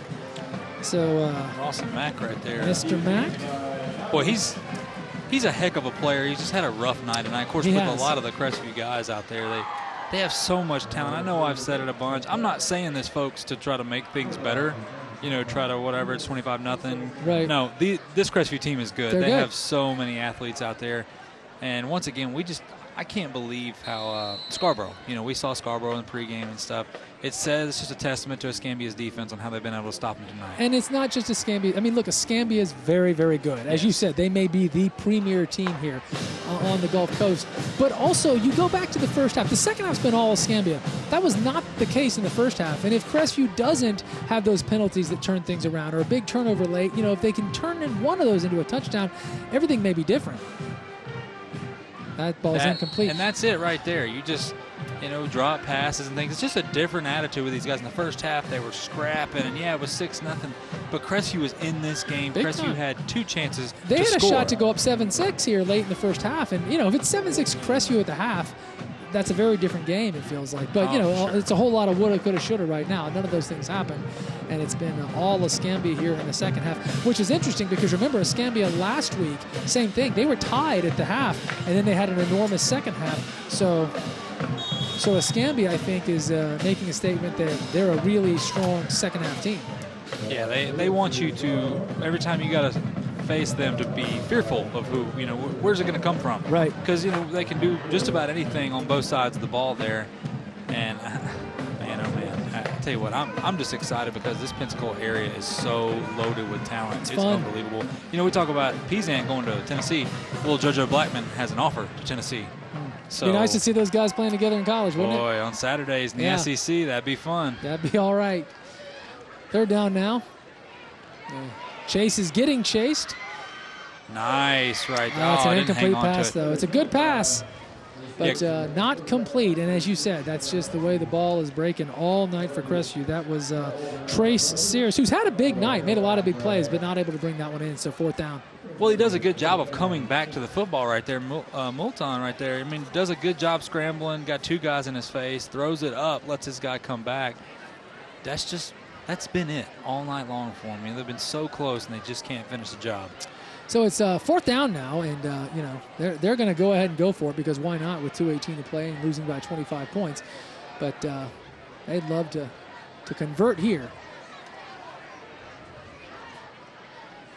Moulton's got his man. That's Mr. McCoy. They do convert, so the 4th down gamble pays off, and it will be an Anderson Subaru 1st and 10 for the Bulldogs. I tell you what, with Moulton right there, when he steps into his throws, boy, he throws a beautiful ball. The question marks when he's throwing kind of the duck passes is when he's almost off his back foot. Yeah, off his back foot, or kind of unsure. When he steps off that back foot and drives, man, it's beautiful. Yeah. This time trying to hit Scarborough out wide, not able to do so. That's going to bring up 2nd down with just under 2 minutes to play. Hey, listen, whatever happened with the Catholic High Gulf Breeze game? Well, yes, sir. I'm getting it. If you could check on that, I'd appreciate it. So how about this? All right. So what is it? Clutch. All right. Pensacola Catholic 17, Gulf Breeze 14 in the 3rd quarter. Tell you what, that is. That game's still only in the 3rd? Yes. Oh, they're playing at Gulf Breeze? Yeah, so they started at 7:30. They start like at 9 o'clock. If we go out there, it seems like forever. Santa Rosa County does start later than Escambia game. I don't think it's at 9. But. Pine Forest 31, Tate 7 in the 4th quarter. Boy, oh boy, got a tight one in Flomaton right now. Flomaton 27 and Northview 26. Ooh, good game. And that's a big rivalry game right there, and that'd be a huge win for Northview. How much time left in the game? Do not have that right now. Oh, okay.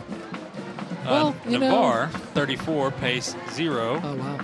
Walton 26-0 over South Walton, and Jay going to win big tonight against Cottondale. Big for them to bounce back. It's 40-8.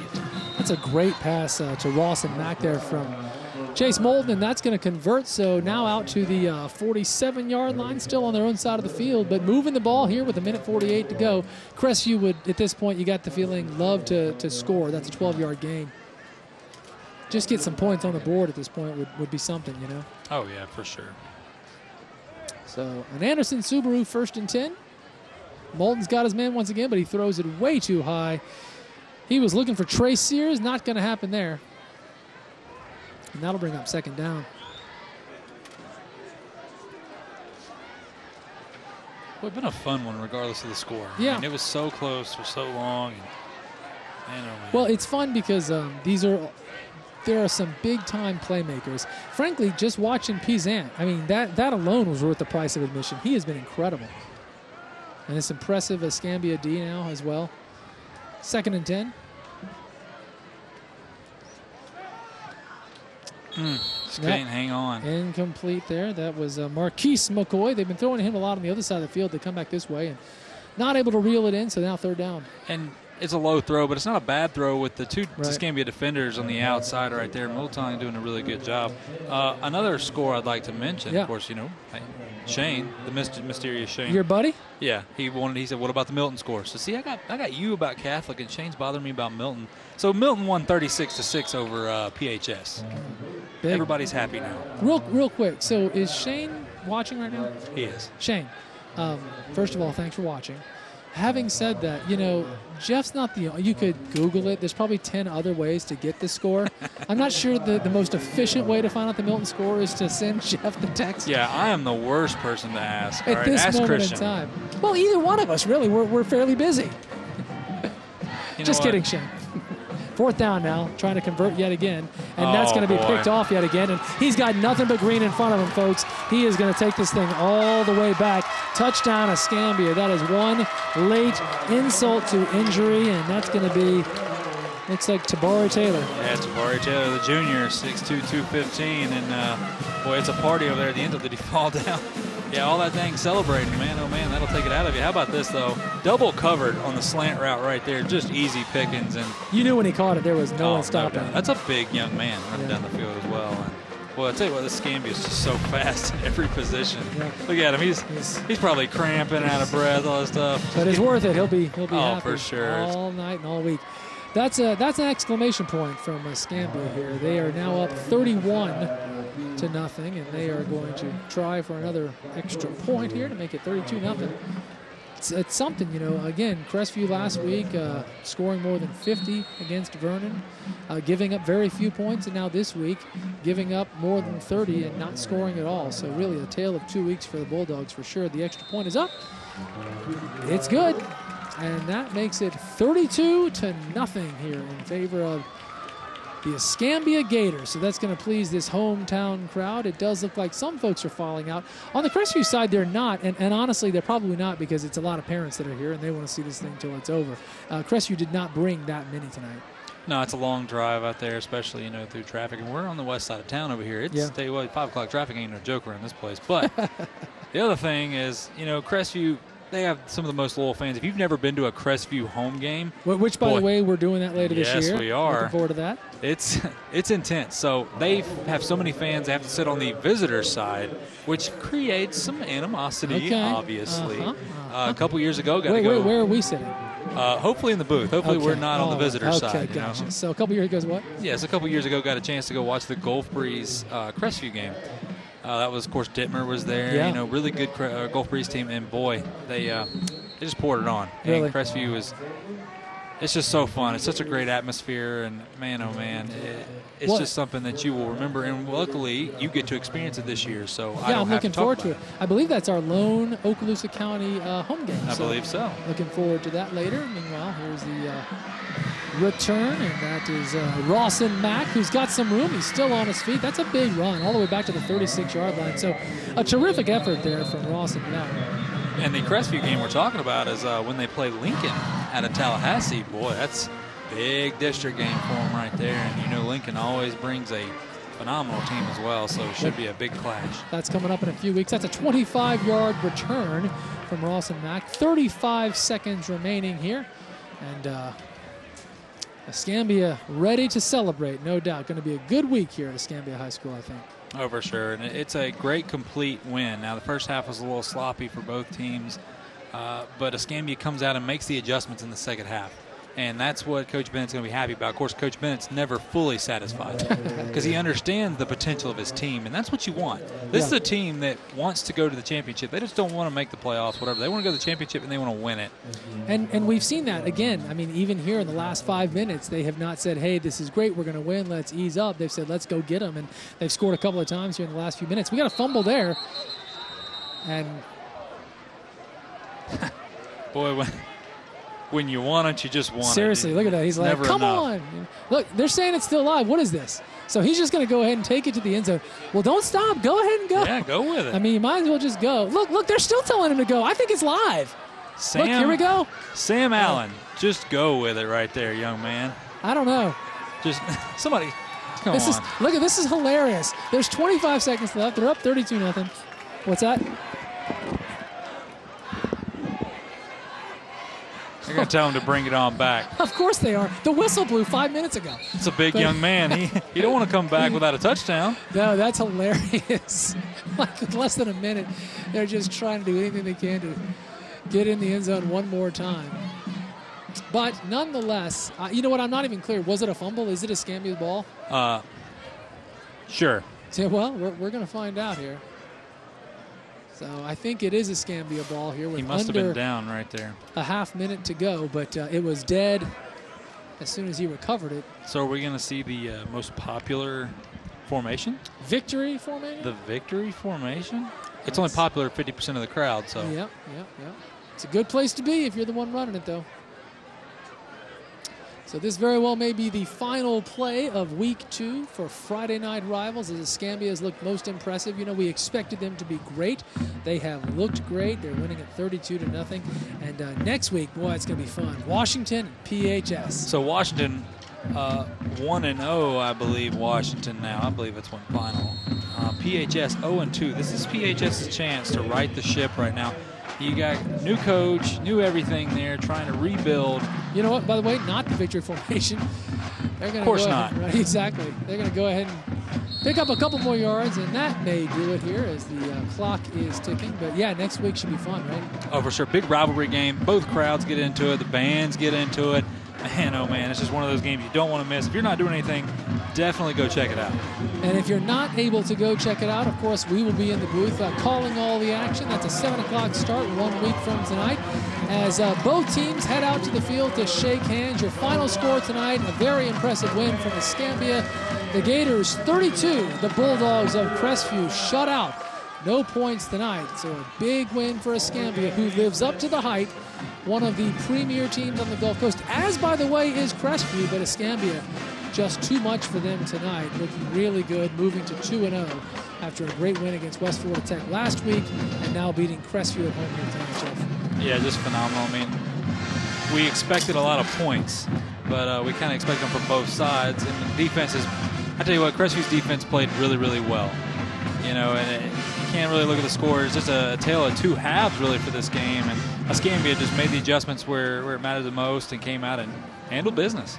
No doubt about it. They handled business mightily. They win it 32-0, but we're not done. There's still a trophy presentation, and don't forget a player or players of the game. It's all coming up on Friday Night Rivals. Stay with us.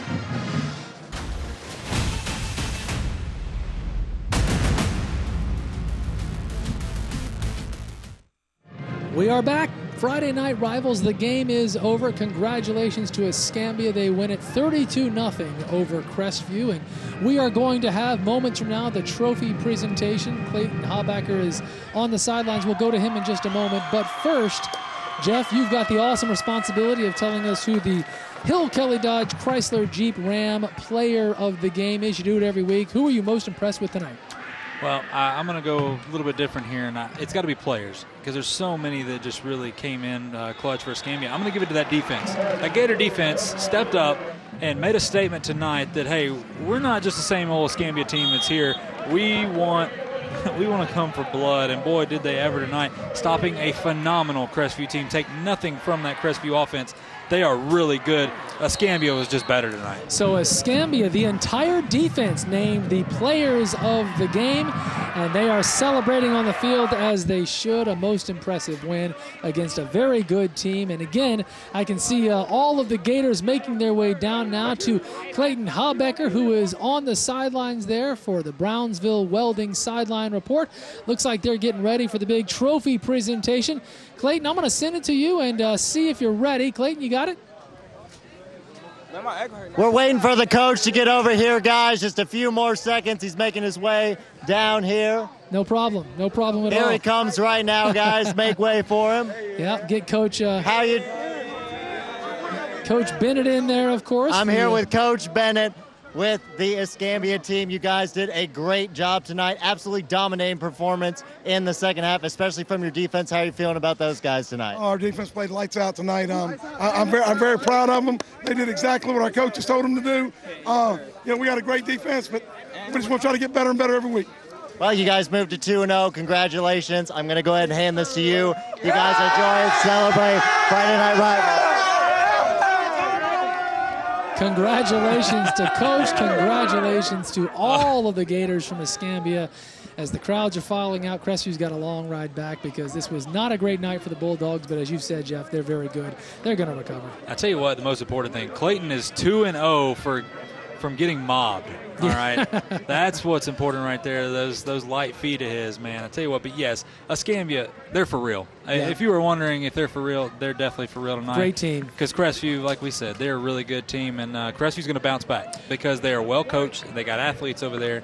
They're going to figure this thing out quick. No doubt about it. So a couple of more things. Remember, if you did not see, and by the way, I know you didn't because we didn't air it last week, the Gulf Breeze at Navarre game, it is going to be played immediately following this coverage. So if you want to see that game, I know a lot of you were disappointed we didn't get it on the air. We're going to play that coming up next. But I also don't want you to forget that on Channel 3 tonight, of course, right after Channel 3 News at 10, we've got Dan Shugart, Steve Nissom, and the entire Channel 3 sports department. It's a lot of folks working hard to bring you Prep Football Final. Enjoy that show. Enjoy Gulf Breeze at Navarre, the replay coming up right after this. For Jeff Price and Clayton Habacher, I'm Christian Garman. This is Friday Night Rivals. We're so glad you've been here. We'll see you next week for Washington at PHS.